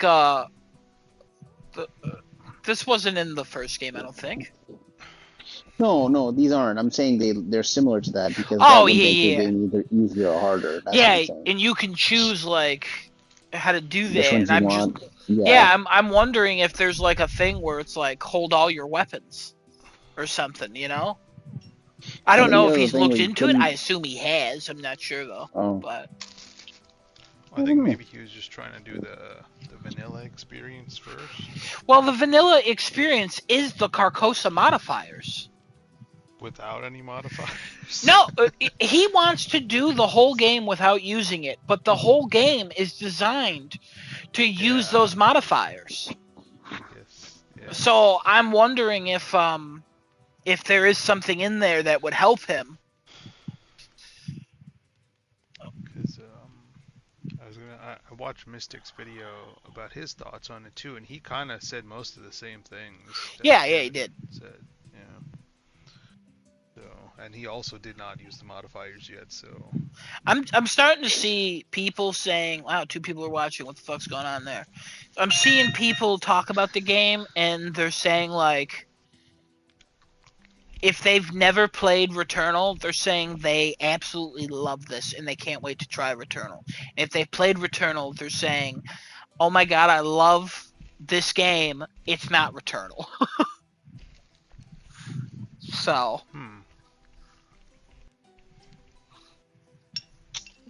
It's a sad thing when the game gets so overshadowed by the one previous, because the one previous is just a fucking gem of a game. Yeah. So like I did read that every as well. sequel. Well, I mean, this isn't a real sequel. This is a spiritual successor to Returnal. I know, I don't but think it's connected. What you said, every sequel is what I was saying. Not every sequel gets overshadowed, because there are a couple games okay, as much as I hate this fucking franchise, look at Assassin's Creed and Assassin's Creed 2. You played the first one objectively. The second one is better than the first one in every single fucking way, and it doesn't overshadow the second one at all. You could play the second and then go to first, and you'd be like, why the fuck am I playing this garbage? And then you could play the first and go to the second, and you're like, wow, they've made so many improvements. So I don't know if it's every sequel. It is a decent amount of sequels, I would assume. But I'm just wondering if what you said was the exception, but not the rule. Try to think of another one then. God of War 2018, God of War Ragnarok. Which one's better? Oh, Ragnarok. 18 was great. It was amazing, but like Ragnarok, you have more weapons. The gameplay is more unique. The enemies have more variety. It's like, that's fucking crazy. Yeah, I know. I think that's another one. Ragnarok is just a better game in almost every way. And that's the one you prefer? Yeah. Yeah, okay. 2018, absolutely. Same with Spider-Man? I do prefer Spider-Man 2 over Spider-Man 1. Don't get me wrong, Spider-Man 1's story is good, but I think everything else that Spider-Man 2 does is better. 2 playable characters, more variety, bigger map, more at stake for the characters. I think 2, except for the story, I think is better in every way than 1. I agree. For me, so far, Ghost of Yote is better than Tsushima for me. Oh, for me, Yote was gameplay-wise. Everything about Yote is better than Tsushima except story. Same with Spider-Man 2. I can't say that for sure yet. Yeah, I can't say that for sure yet. Same with Ragnarok. Mm-hmm. Same with, every Sony first party, if I'm honest. But I'll tell you right now, would I rather play God of War Ragnarok than God of War 2018? Honestly, yes. Even though I will replay God of War 2018 at some point in my life. I know I will. And Ragnarok, I already have, and I plan to again. Yeah. Not because of just Valhalla. Just want to point that out, even though I love Valhalla. Valhalla was like one of the best additions they ever gave to a game. Incredible. So. But yeah. Horizon to Horizon Forbidden West, everything about Horizon Forbidden West is better than Horizon Zero Dawn. Except, I think, the story. I think especially at the end it falls apart. But at the same time, which one am I going to play more? The newer one. Duh! Because it's better in every way. Now that I'm thinking, maybe Saros and Returnal is the exception to it, not the actual, the original overshadows the everything. Everyone is saying that the gameplay is fantastic in Saros. There's aspects to the game that they personally do not care for, and I think that's the biggest difference. Because usually the other Sony first-party games are like, hey, this game's great, except the story just didn't hit as much. Because, that new idea. Last of Us Part 2 versus Part 1, That game's great. Oh, Gameplay wise, better. Except, yeah, just the story. That's it. story's better than 1. I'll tell you that right now. I'll fight anybody on that hill. I'll fight every single one. Best character, not in the first game. Technically, he is in the first game, but not for very long. And that's right. His name is Jerry. I'm gonna shoot you. Just like Joel shot Jerry. Yes, 100%. Except in the game, you stabbed him sometimes. JWR. Anyways, before we get into that argument for the 18th time since 2013.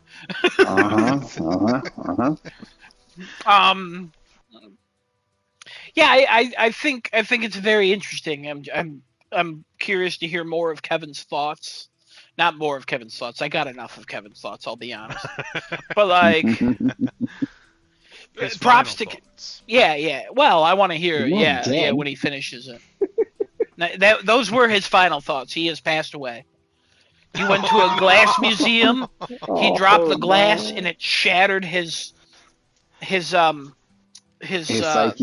No. What's that? His Achilles heel, and he bled out from that. And they're like, how did he bleed out from that? I don't know. He found a way. So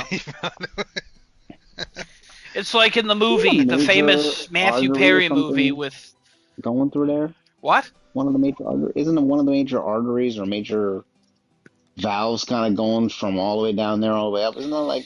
Yeah, no, it is, but I don't think it's part of your Achilles heel. I'll be honest. I'm pretty sure it's a little bit higher up. I don't think blood needs to be as thick of a vein down there. You know what I mean?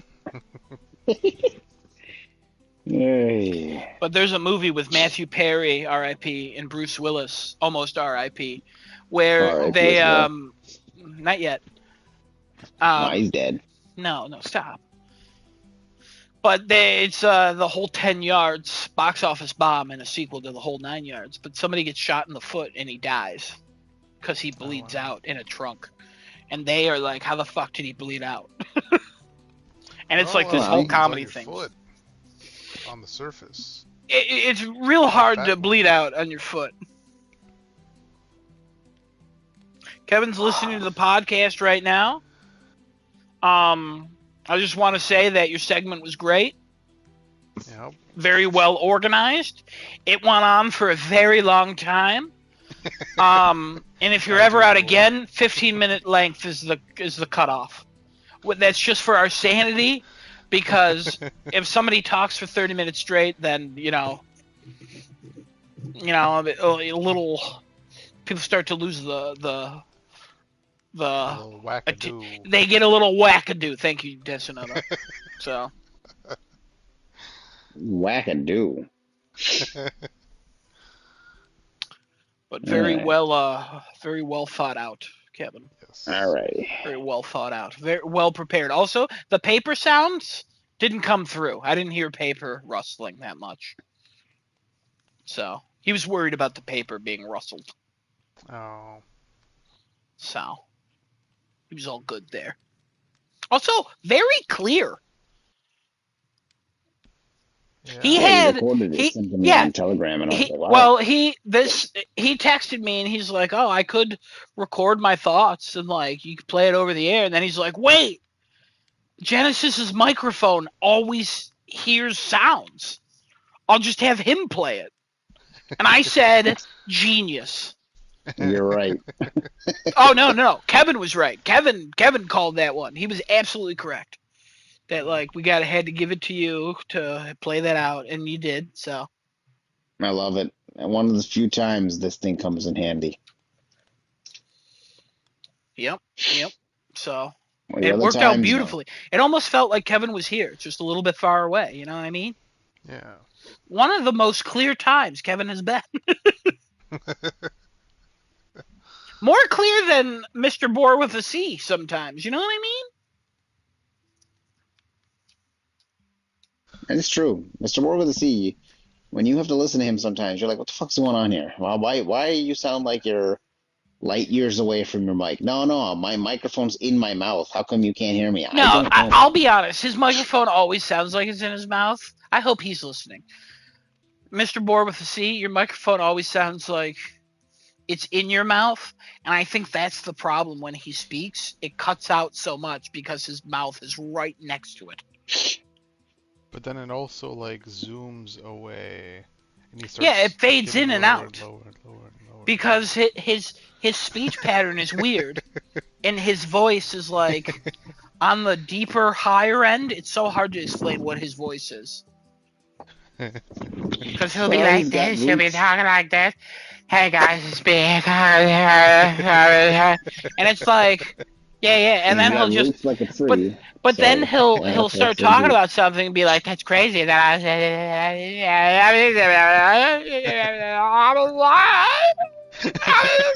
and it's like, what are you doing?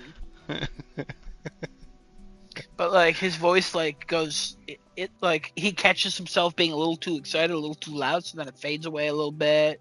So then the mic like goes, wait, where the fuck did he go? And then it goes, whoop, gotta listen to it again. And then I think he speaks too loud that his mic is picking up his voice and going, this is an outside sound, and blocking the mic. That's why he like fades out and he cuts out for people.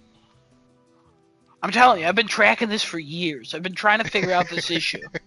And I honestly, at this point, I think it's him. You know what I mean? Yeah. At this point, it's... Because let me tell you what it doesn't happen with. It doesn't happen when he's on VR. And that's because that mic is far away from you. So...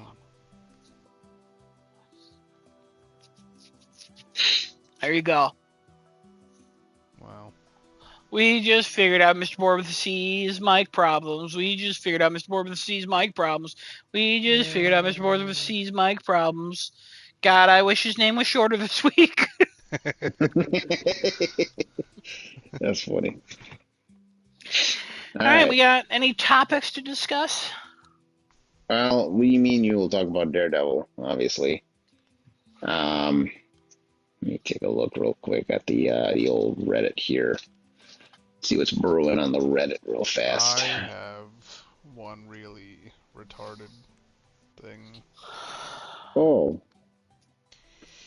I'm sure everybody has seen the eBay, GameStop thing. Yeah, that's Somehow the retarded Ryan is half stock, half cash. Well, you know, we live in the U.S. where money is completely made up now. So that's worldwide, man. That's worldwide. Nah, that's you know, that's more. That's worldwide, baby. No. That's worldwide. Insane. You know, Pitbull, Mr. Worldwide. That's worldwide. I see his 55 billion, and I raise 56 billion. So I'm officially putting a bid in for $56 billion to buy eBay, and this is my official statement. Since if the GameStop can do it, I can do it. You know what? I'm not surprised. You just need a bank. That's all you need. No, I'll tell you right now. Need anything actually. I'm not surprised that they're buying. They're trying to buy eBay, or they're buying. I don't know. I don't know. I don't know what they want them for. I do. What? I also do. Nobody remembers. Not too long ago, they had that thing where they're like trade anything day. Okay. That's what they want them for. They're like, we can make bank.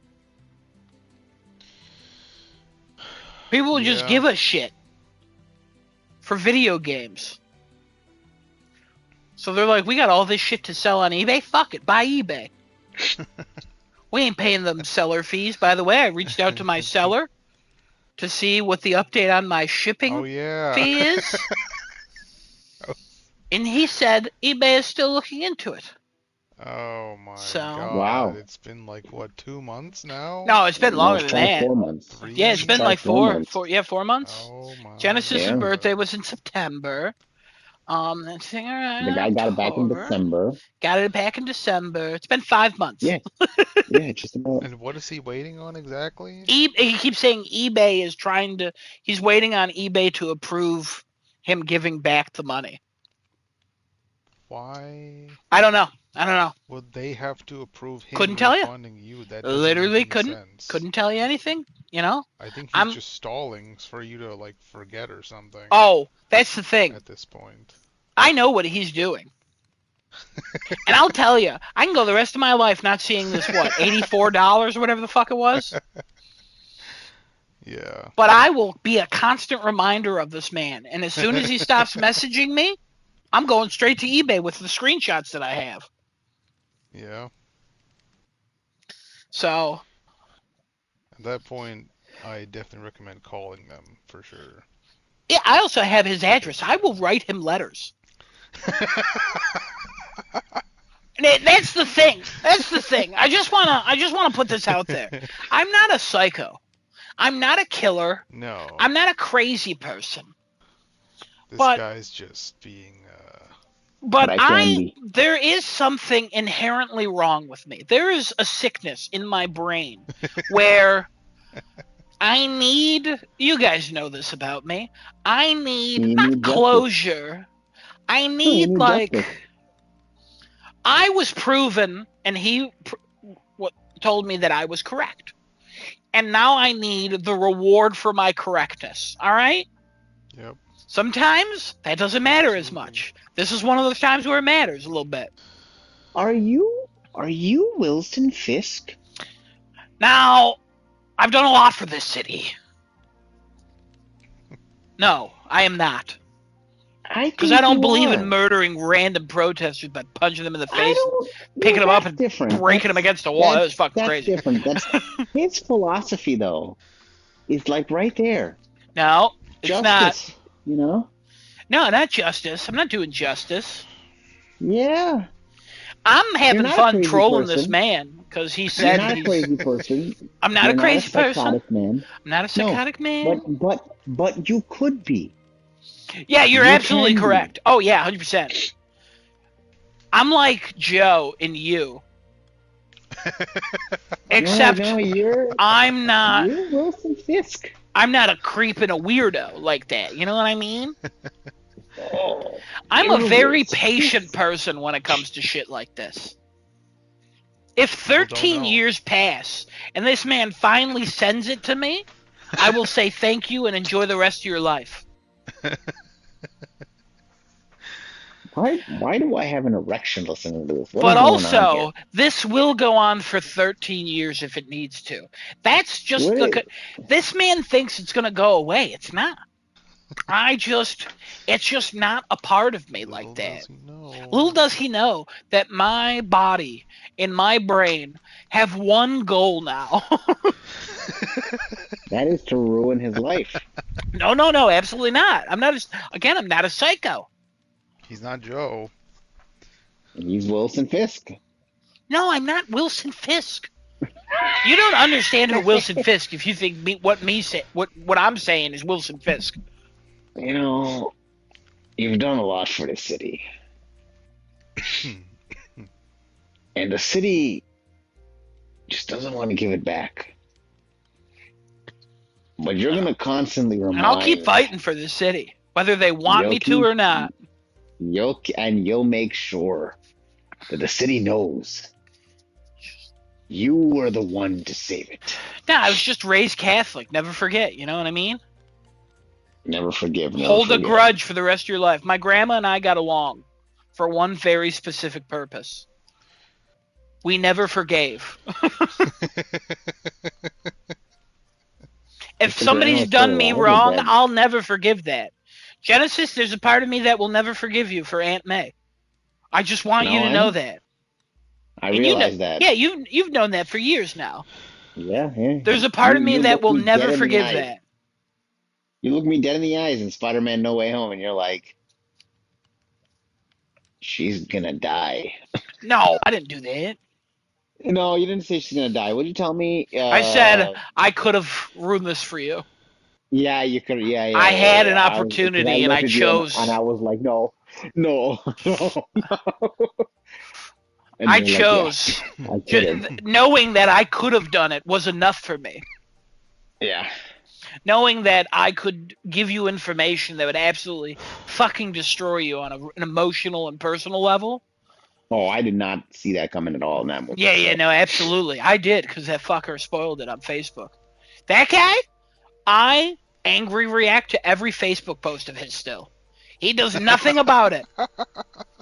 How many years since No Way Home came out, Genesis? That was 2019, my friend. You are correct. Or no. No, that wasn't 2019. 21. Yeah, 21, okay, 21, that makes 21, more sense. 21, Jesus. 21, I'm like, 21, I'm not an insane person. was, It's only been 5 years I've been angry Yeah, reacting to this man's 19 was posts. Infinity War. No, 18 was Infinity War. Endgame was 19. There was no movie in 20 because 21 was No Way Home. And every time he posts a movie-like comment, I say, wow, with an exclamation point. And I only capitalize the letter O. So Wow. it's literally, it looks the worst.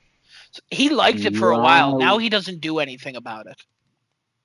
And one time he messaged me, he's like, why do you angry react to everything? And I said, my reaction button doesn't work on my phone because I don't use the Facebook app, which is not correct. But he didn't question it. He just said, LOL. Oh, okay.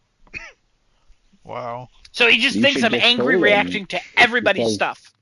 It's because you ruined something for me. Don't say what, just because you ruined something. No. He knows what he did. Idiot. He knows. He can trace Maybe it back. He doesn't. Idiot. Is this passive aggressiveness? No. Would you even say this is aggressive? Absolutely not. I mean, you're reacting with an angry face. Yeah, it just didn't make sense. If I like is the default. If I heart, that's weird. Do a broken heart. Then that would have been like, that's not aggressive. I will say, if somebody like passes away or something, I will not angry react to that. I'll just ignore it because I don't want to be a dick. I would have. I know you would have. You're a bad person. That's the difference. Yeah, you're right. You are 100% right. Jesus Christ, wow. You would have been a Karen. You would have called eBay day one. Yeah, you're not wrong. And everything would have been resolved for you. This is the path I choose. Like Matt Murdock, I may end up in prison by the end of this.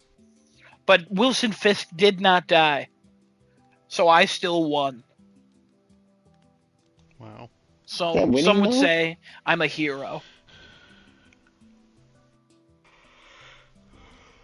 Yeah, that's winning. What do you mean? All right. Yeah, I don't know about that one. Anyway, so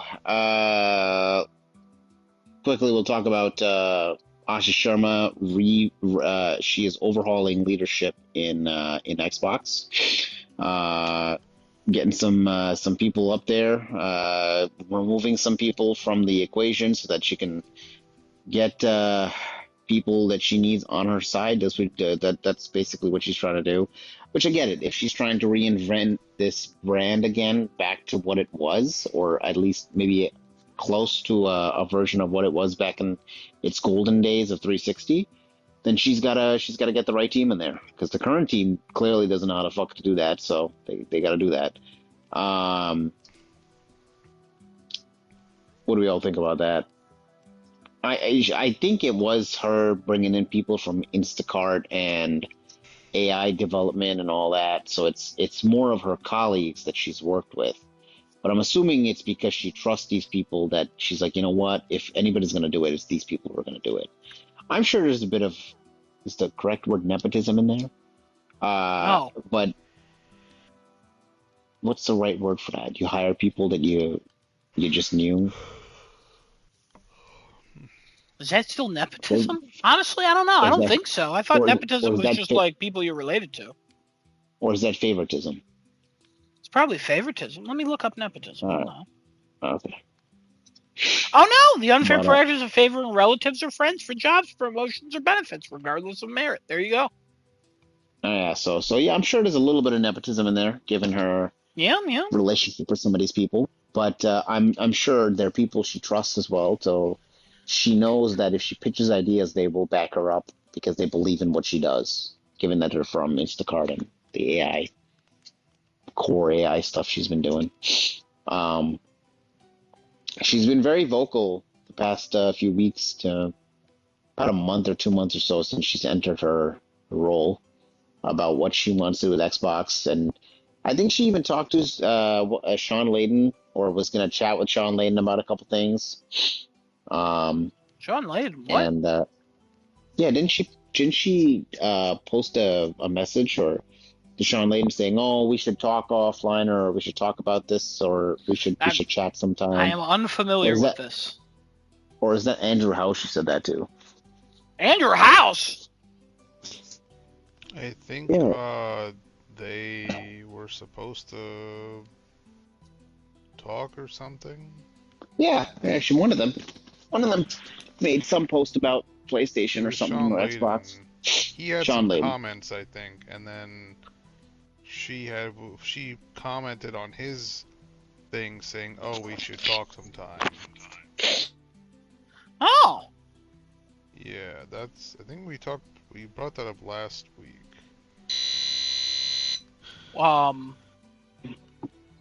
Never mind. Hold on, my mic is consistent. Can you guys hear me? Yeah. Oh, sorry, I had to swap earbuds. Is that what that sound was? Yeah, I had to take the one and put it away and then swapped it. So why did it give like a fucking air raid warning sound? Oh. It gave a weird sound. That's all I'm gonna say. But yeah, she's been pretty vocal with what she's trying to do. Again, the rumors of her talking about exclusivity, and she's changed the branding for Xbox rapidly. The whole campaign of this, everything is an Xbox, is gone, and she's trying to talk about multi-platform and how it's doing what it has to do. There was an article also that I read that apparently Microsoft made like $667 million from Xbox games on PlayStation. And I was reading into that. I'm like, if they made that much money, then what's the problem with multi-platform? But then I'm thinking, okay, even if they did make up that money, there's still a deficit in the hardware division that they sunk all this money into for Xbox Series X and Xbox Series X, which has yet to be recovered and is still ongoing since they're making the next generation of Xbox anyway, because R&D. So it makes sense that she's being vocal about, okay, we have to change Xbox, we have to change it as a brand. She dissolved the whole Windows games thing again, brought back just Xbox by itself. So I don't know. It's interesting to see her trajectory right now, but I don't know that everything that she's doing will be the ultimate thing that makes a difference. It might be too little, too late, or it might actually be the thing that, turns Xbox around. But we'll probably see the effects of this in about a year or two. It's probably not going to be immediate. It's going to probably be at least in a year or two. I would probably wager that 2028, that year might be the year of dreams for Xbox's like showcase. If they can get everything right and they can make some big announcements and some big moves and gets things like balls rolling in the right direction for what they got to put out and all that, that'll be like the year of dreams for them, I think. Also, it would probably be the year the console gets a price and release date and all that. But we'll see. Any thoughts on all that? No? I would say she hasn't really done anything. No, she's done. It's not like she hasn't done anything. I would say she hasn't really done anything. There were rumors that they changed it back to Xbox because Microsoft Gaming was just temporary, so they could buy Activision and make it sound more open and not as controlling. Activision was 3 years ago, though. Yeah. Now they can change it back. So there were rumors though of that where that was something that it was just a temporary change to Microsoft Gaming, which is interesting idea. She hired more executives. Great. Whether they're her friends or not, I'm sure that they met the criteria in some way. Kind of cool how she's splitting her role a little bit. She's giving people more access to stuff so she doesn't just have to do it. I can't wait for all these people to put out a letter to be like, I'm learning what Xbox is and what it stands for. Again, I don't think she's done much. She's spoken a lot, which is nice. Love to hear that. But also, Phil was a very vocal CEO of Xbox. Yeah. So was Sarah Bond. They were both very vocal. A lot of talking. The problem is Xbox is saying they're liars. Let's not act like Phil let's not act like Phil and Sarah were just rogue and doing their own thing. The CEO of Microsoft approved everything they fucking did. Oh, I know, but they're still liars. It doesn't matter. They're still liars. It doesn't matter if Xbox is saying they're not or they are, or Microsoft. They were still liars. In regards everything he did, everything he's done, and everything he was like, oh, we're gonna make Xbox this, and this. Like, no, you weren't. That's what he was doing? No. What do you mean? That's literally what he was doing. None of his actions have resulted in that. Why? Resulted in what? You're not saying anything. Okay, so his whole purpose of being so vocal was to be differentiating for himself from the previous leadership that was at Microsoft, which I believe was, what's his name? Doesn't matter. Okay. Being vocal, like, she's vocal, sure. But he's vocal. Again, what has he lied about? Because what you're saying is a contradiction. It's either he said stuff that they lied about, and now Asha Sharma is going back on the words that he actually didn't do? No. Everything he said, he was doing. We're making Xbox. What do you mean? I'm asking you that because you're saying he's a liar. Don't ask me. Okay. So you've made the claim that he's a liar. All right. He wasn't a liar then, I guess. What the fuck? His whole goal was to put Microsoft back on the put Xbox back on the board. Okay, they fucked up with the fucking. That was Xbox his goal, yes. And they needed to put themselves back on the board. This was his goal, and he's like, "We're gonna make games that people want to play. That's why we're buying out all these studios. We're gonna make Xbox the place that people want to go play."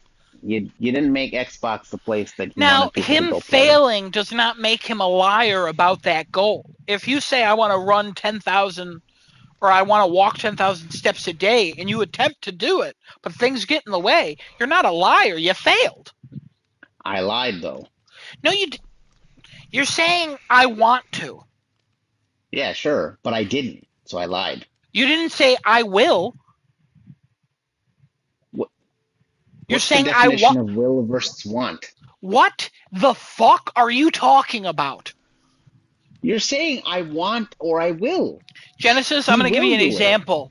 I will stab you in the neck at 12:58 a.m. my time. I want to stab you in the neck at 12:58 a.m. my time. What's the difference? You will and you want to. Okay? Yeah. Now, if you don't do it either way, can I not say that you lied about it? No. If I don't do it, I lied because I said I will. Okay. But if I don't do it, it's not a lie because I still wanted to. Am I kidding? Is this a joke? Desinoto, am I crazy? Is want to and will to, are they very obvious things that we were taught when we were children? Yeah, well, because one expresses intent and one Expresses a They both, will! yeah. but they both express intent. You intend to do it either way. If you intend to walk 10,000 steps and you just couldn't do it because something got in the way, you still intended to do it. But that doesn't mean you lied. Hey, Genesis, No? I want to be a millionaire. If I die not being a millionaire, did I lie? Well, you died. You couldn't be the millionaire. What the fuck is happening right now? I will say the difference is this: one is not your fault, and one is the other one is. Oh, that I'd kind of disagree with. Okay, that's stupid now. All right. Now, how's that stupid? If you want to walk 10,000 steps, but you weren't able to because something came in your way, how is that your fault?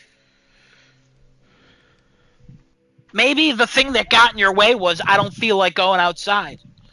I don't feel like walking. No, that's oh my God, this man. But then you lied. Okay, what's happening? You said you want to go walk, but then you didn't feel like it, which means you lied.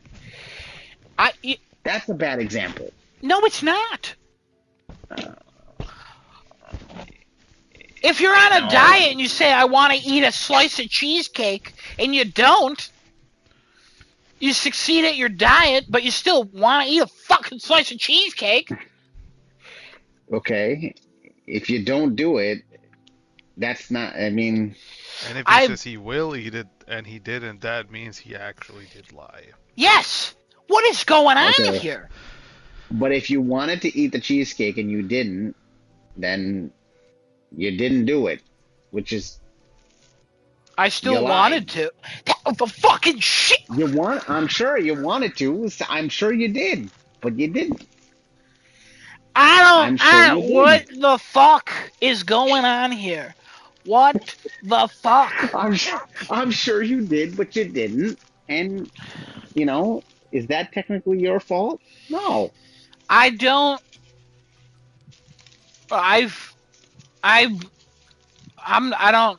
have no idea how to continue this. I don't worry about it then. Don't continue it. All good. We've gone off topic far enough. It's all good. What the fuck? What the fuck? We've gone off topic. What the fuck? We're done. We're done. We're done. What? All good. All done. Anyway, let's move on to one more thing I want to talk about before we go to Daredevil. And if we move on, are you a liar without talking about that? Technically, yes. What the fuck? No. Yeah. Well, I'm ending it. That's it.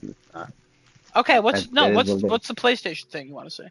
Oh no, they finally confirmed, but to GameSpot only. They didn't confirm to anybody else. That was kind of weird that they were like, "Hey, let's have a fucking interview with GameSpot." At least they spoke. That's all I can. I mean, yeah, they did, and it said only one online check is required, which is essentially what always we all expected. But it's so weird. They only did it at GameSpot, and then after that, the story died. Like they didn't say it to anyone else. They didn't say do it. They didn't say. Well, it was confirmed by a respected outlet. I know, but or like, official, it's just not GameSpot. Respected, but an official news. I don't know if GameSpot's respected. That's why I changed my wording to an official news. Yeah, no, that's fine. I'm just like GameSpot. What the fuck? Yeah, all right. But yeah, at least that's done and it's over, and they're not, complaining about this anymore. And they're like, oh my god, this is what's happening. But yeah, there's that. We'll get to the news. There's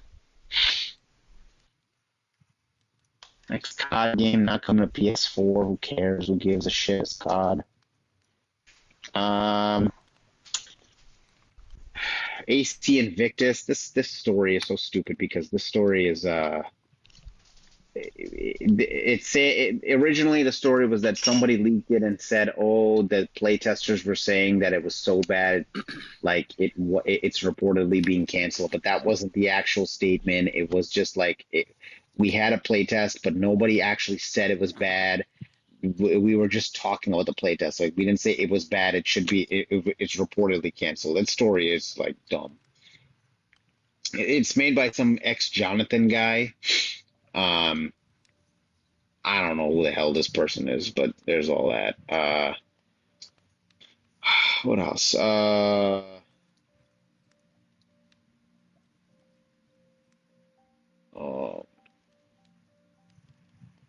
maybe not much else. Unless I'm missing any big stories that we've put in the chat.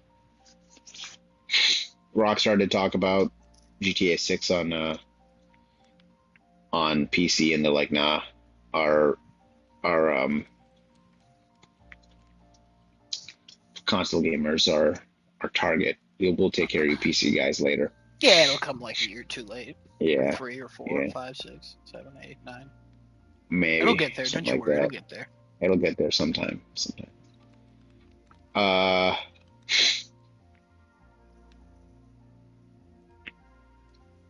Star Wars Galactic Racer releases on October 6th.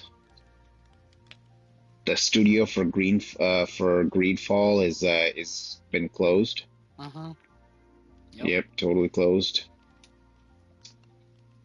They agreed and they fell. Yeah, they agreed and they fell. Yeah, it's pretty much the decent news. There's a rumor that Grove Street Games was going to announce something today, and they apparently never did. That's I did read that as well. GTA Trilogy developer people remaster. Yeah, I did read that one, that they were supposed to release something today and they never did. So, or the owner, the guy there was saying that they're going to tease something. I don't know. Something like that. Yeah, I never did. No GTA 4 something remaster like that. Or something like GTA that. 5 remastered.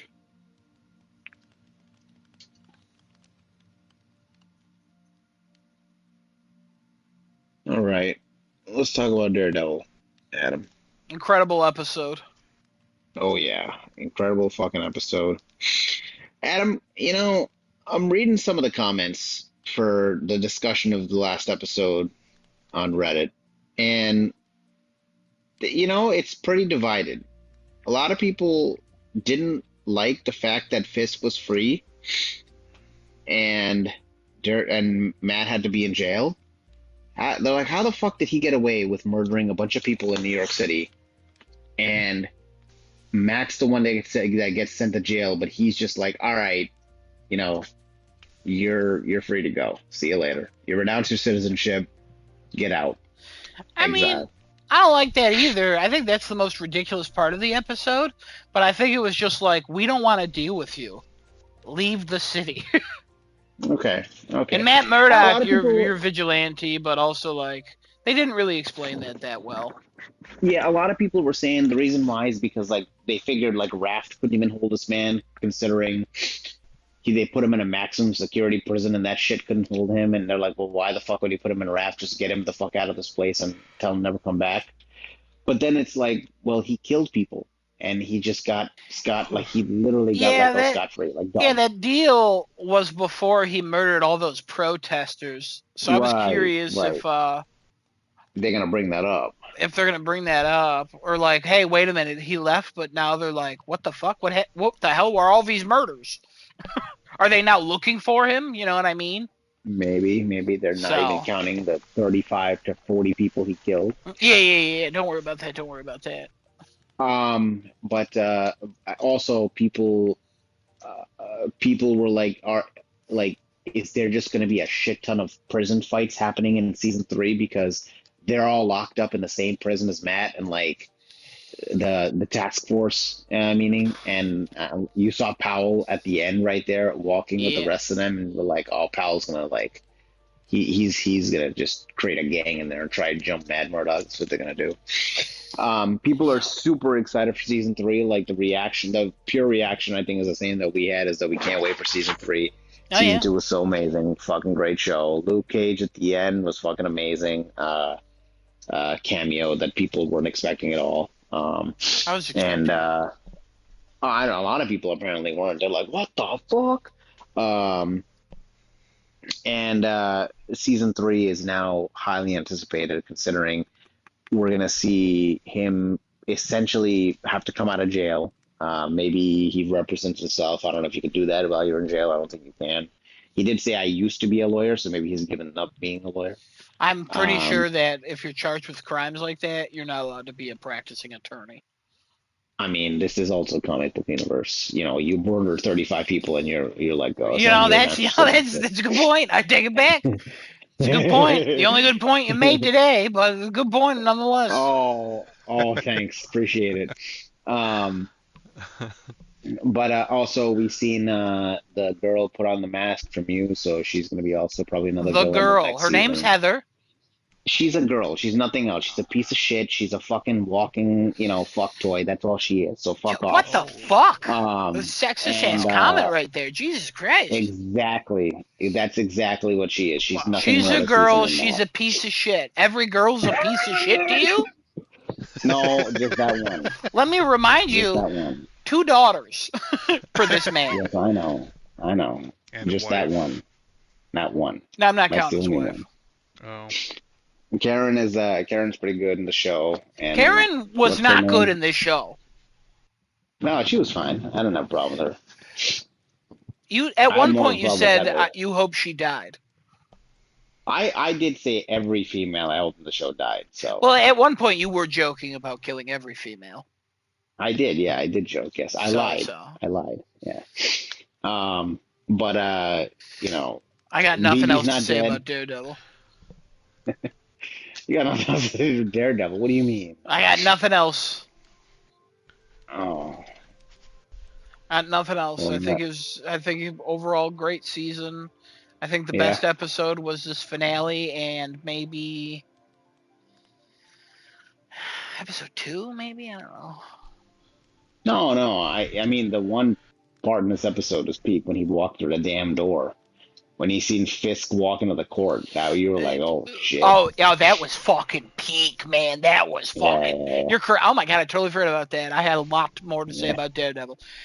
When he walked in and it's like Italian opera music playing and like just the angle of the camera was just low and pointing up, so he looked fucking huge and towering over everybody because they're all sitting. Oh my god. That scene could have went on for like 20 minutes, and I would have been like, this is incredible, and I love every second of this. The best part for me is his visceral reaction to he's like, open the door. And they're like, no, we can't open the door. He's like, open the door. And he opens the door, he goes, boo. And then he breaks somebody's skull. He literally punches a man. The man flies across the room. And his skull shattered. His skull is basically shattered. He literally lifts a man at one point and just crushes him against a wall. And breaks his spine. It's basically what Frankenstein's monster was doing to the people in the beginning of the movie. So, and that was so amazing. He was so visceral towards civilians, and I absolutely loved every second of that. I wish. Yeah, that was great. Also, Matt revealing that he's Daredevil, and everybody being like, "You're blind. How you be Daredevil?" Then he throws his cane. And it bounces off the walls over and over, and then he catches it, and everybody's like, he's fucking Daredevil. So people were saying that they wish they saw Heather's reaction as well as Buck's reaction to that, because both of them had a reaction when he said it. But then when he did it, they only showed Powell. They showed Fisk, and they showed like a couple of people in the crowd, but they didn't show... They showed them afterwards, like a little bit afterwards, and just wasn't like the reaction of like oh my god, it's Daredevil. Like Buck already knew. Did he? Yes, Buck. I swear Buck already knew. Oh well. Because Powell didn't know. Yeah, because his reaction was there. Oh, he's blind. He can fight. You know. Yeah, because he got his ass kicked by him in season 1. But I a do lot of people agree were also that complaining about Buck.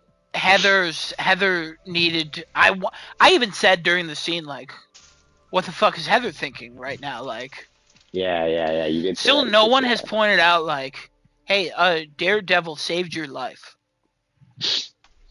But at this point, she snapped. Now because, she put the mask on, looked in the mirror, and saw her own face staring back at her, smiling. So clearly, this woman's not gonna listen to anything else. So, like, don't worry about her anymore.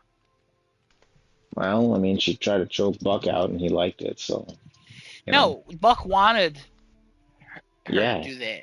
She didn't try to choke him out. It doesn't matter. I'm not gonna even go down this road. I don't want to learn anything else about words. But like, yeah, Buck, he got shot by Bullseye, and then he just kind of they didn't go walked around. I felt like something of him was cut out. Like, is he in something prison? Might have been. Maybe. Do we see him in a line of people? I didn't see him. Okay, maybe I was thinking maybe I missed him or something. I was looking. And then Bullseye got hired by Shaggy. You know. Yeah, Charles. And BB now works. Oh, somebody pointed out there's a Agents of S.H.I.E.L.D. poster in the office that BB works at now. And I was like, where? And everybody's like, yeah, we saw that. Oh my God, look at that Easter egg right there.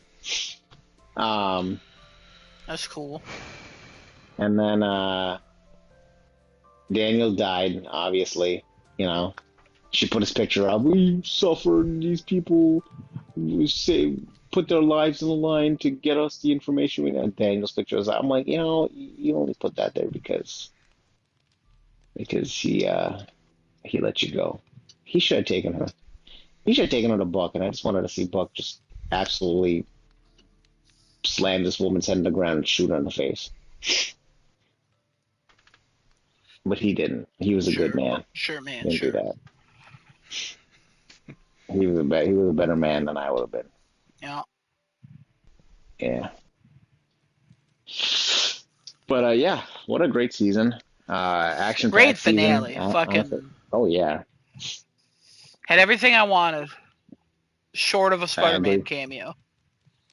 That would have been the icing on the cake, honestly, man. That would have been like the cherry on top as well. Like that. Imagine if we just see Tom Holland Spider-Man just pop in for like a minute, and he's just like, "I'm here." That would have been crazy. That would have been fantastic. Maybe we might see. I mean, rumors we'll see Daredevil in No Way Home. See it. No Way Home. Brand new day. Also, I want to point out the color palette in this episode. Fantastic. The white that Fisk wore. The white, the red, the courthouse. The colors were popping this episode. Yeah, his suit was so bloody by the end of that. Yeah. Also, stop with Karen. I don't need her out in the field beating up people in full armor. Like, I like Karen, and I think she is a capable person, especially she's been getting some training by Matt, and she's doing her workouts and stuff. But at the same time, like, there is no reason for her to come out of that room and leave that governor unattended again, along with Kirsten, and then just beat up that one AVTF. Like, what are you doing? Every choice she made this season was so confusing. And we kind of just moved on from her wanting to kill Fisk. Matt told her multiple times. I mean, she didn't kill Bullseye. She was gonna, but he stopped her. He stopped her, and then she was like, "Oh, fuck you," and then left. And then she got caught, and then they realized, you know what? We love each other. And then it was just like, okay. So, like, that storyline kind of ended. I don't know if it's ever going to get brought back up again where she wants to kill him still. No, I think that's done, especially since Bullseye's working for Shaggy now, so... It's just like, I don't know, there's a couple of aspects of this this season where upon reflection I'm like, what the fuck? Like, I don't know about that. Like, her and Matt's plan for the the first mate being like, okay, we'll have 2 FBI guys take him. Like Fisk literally owns everything in this city. You think that's fucking safe? Why don't you pay your cop friends to do it? Who you know don't report to Fisk in any way. Like, what the fuck are you doing? Yeah. What the hell was I gonna say just now? I totally forgot. Oh, maybe nothing important. I thought I was gonna say something and I totally forgot now. Yeah, that it was. I don't know. They could have saved that guy somehow if they just put him in the right hands. I would agree with you on that one. The white tiger, we saw her again, and she was Yeah, bouncing off the wall, yeah, taking she some guns broke away a from wall people. a little Yeah, bit. yeah, we saw her. Jessica's punching people, throwing people around, Yeah, she broke a wall too. and Nice that her powers didn't fade away. yeah. It's because she drank that half a bottle of what whiskey that she had in front of her before Yeah, I she don't. went. That's why. Is that why? I mean, that's the joke that everybody's making. They're like, we pan away for like a couple seconds, we come back to her, and the half the fucking bottle is gone. Yeah, it was. She drank a lot, so. Yeah, she was like, I She's needed to always get a been a hamburger. drinker though, so that makes sense. Well, considering I'm assuming the liquor doesn't really bother her because she has so much strength. Is that how liquor works? If you're I strong, thought it it's. doesn't bother you? I mean, I know it does have to do with weight. Like the heavier I usually can hold better, more liquor. Skinnier Does people is she harder weigh to hold. more Like, than normal people because she's strong? well, maybe the way her muscle mass is because she definitely has to have the Yeah, strength no. somehow. Like, I I don't don't know. know. I have no idea. Well, I know she's like a Maybe. science experiment, whatever, gone wrong or Oh, is gone she? I right. didn't know I didn't know she was actually superhuman or something. What? I mean, like she has immense. Like Fisk is not superhuman. No, Fisk is superhuman, but he doesn't have powers, which is stupid. He's kind of like Lex Luthor. He is in Batman. He's at the peak of human physicality, but he's also big. He's like a sumo wrestler, is how he's described.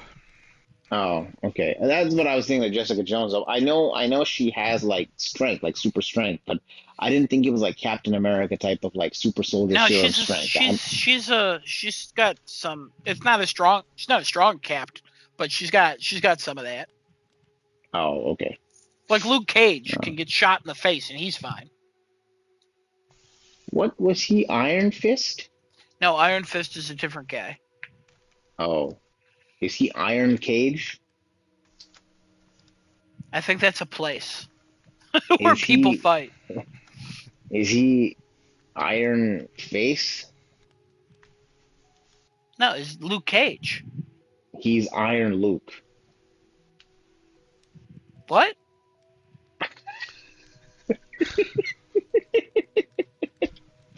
Never mind. All good. All good. I'm just making a joke for nothing. I'm just being stupid. Oh, this is when Yeah, you but admit otherwise, that? Okay, interesting. oh, now I wasn't being stupid before, and I was like, I oh, want you to stupid. have that conversation with your wife tomorrow. She's sitting right here. What did she think about the whole will and want? If I say, I want to do something, but I don't do it, am I lying?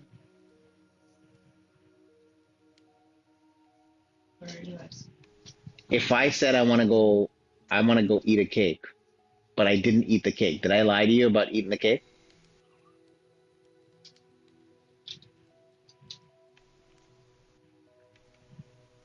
I think you have to present the other side too. I'm gonna. I just want to see what the first one is first. She's really thinking about this. I didn't lie.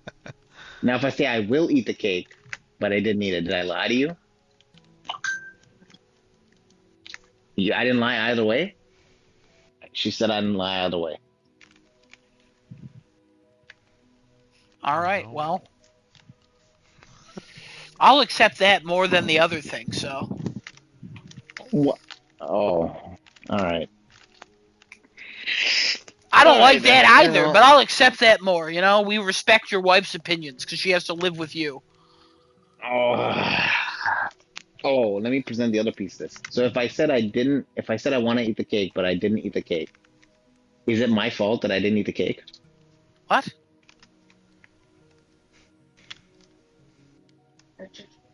Okay, now if I said I will eat the cake, but I don't eat the cake, is it my fault? No. Okay, so the fault thing is also there too.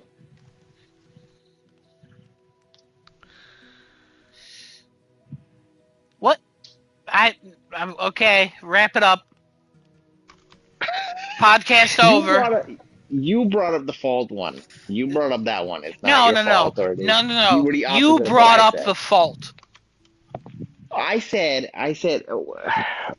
No, I said, it wasn't his fault. And you were like, oh, I don't agree with that. That was his fault.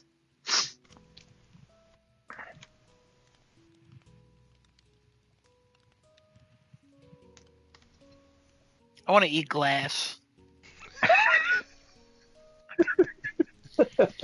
You originally said that he was a liar. And I said, Okay. what did he lie about? And then you couldn't think Yeah. of anything he lied about, so you took that back. Okay. And then you changed it to that he lied. Yeah. And I'm like, again, he didn't lie. And then you said it was his fault. And I said, he literally did the things he wanted to do. So the contradiction is Asha is going against everything he did, or he lied and he was actually doing everything Asha's doing. So how the fuck can you contradict? You were arguing 1 point for 2 things. It made no fucking sense. If he lies, then he's doing the thing Asha's doing. Because everything he was saying is literally the opposite of what Asha was fucking doing. Oh, so then he didn't lie then. Correct. Oh, see, now I get it. Now I understand. Wow, guys, this was a great podcast. Kevin, I can't wait for you to come back. I'm a white man and I need a day. I need a vacation. And I'll be honest, right now, I need a fucking sabbatical from this podcast. What's your sabbatical again? Does it matter? Words mean nothing to you. You know, Use it interchangeably with any other word. Use it in place of, if you want. You want a school shooting instead of the podcast? That's not at all what I just fucking said. What do you do? What? You said replace the word with any other word that you want. That's not what I said.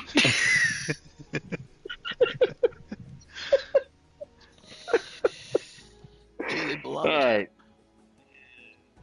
We are gathered here today to celebrate the death of Adam Starr. I have aged 35 years on this podcast today.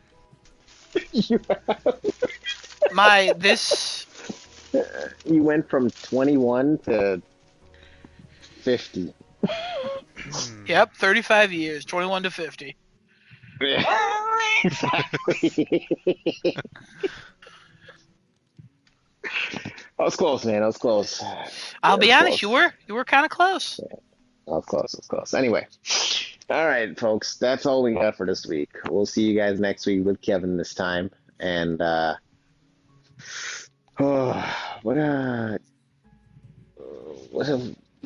he might do the thing that he was supposed to do this week next week, so we'll see what he does. But we'll see you guys next week, same time, same place. Crafting a chat dot something, twitch.tv/crafting a chat, youtube.com/starting fluid with 2 R's, and I guess if you murder people and you're Wilson Fisk, you can just leave, and you won't have to account for any of your crimes. So next time you go murdering somebody, just say you're Wilson Fisk, and the court will pardon you. Or the court will just be like, relinquish your citizenship to the one city that you live in, and you can just go. So, yeah. Fun fact, people. Fun fact. Anyway, everybody take care, have a nice night, and we'll see you guys next week. Bye, everybody.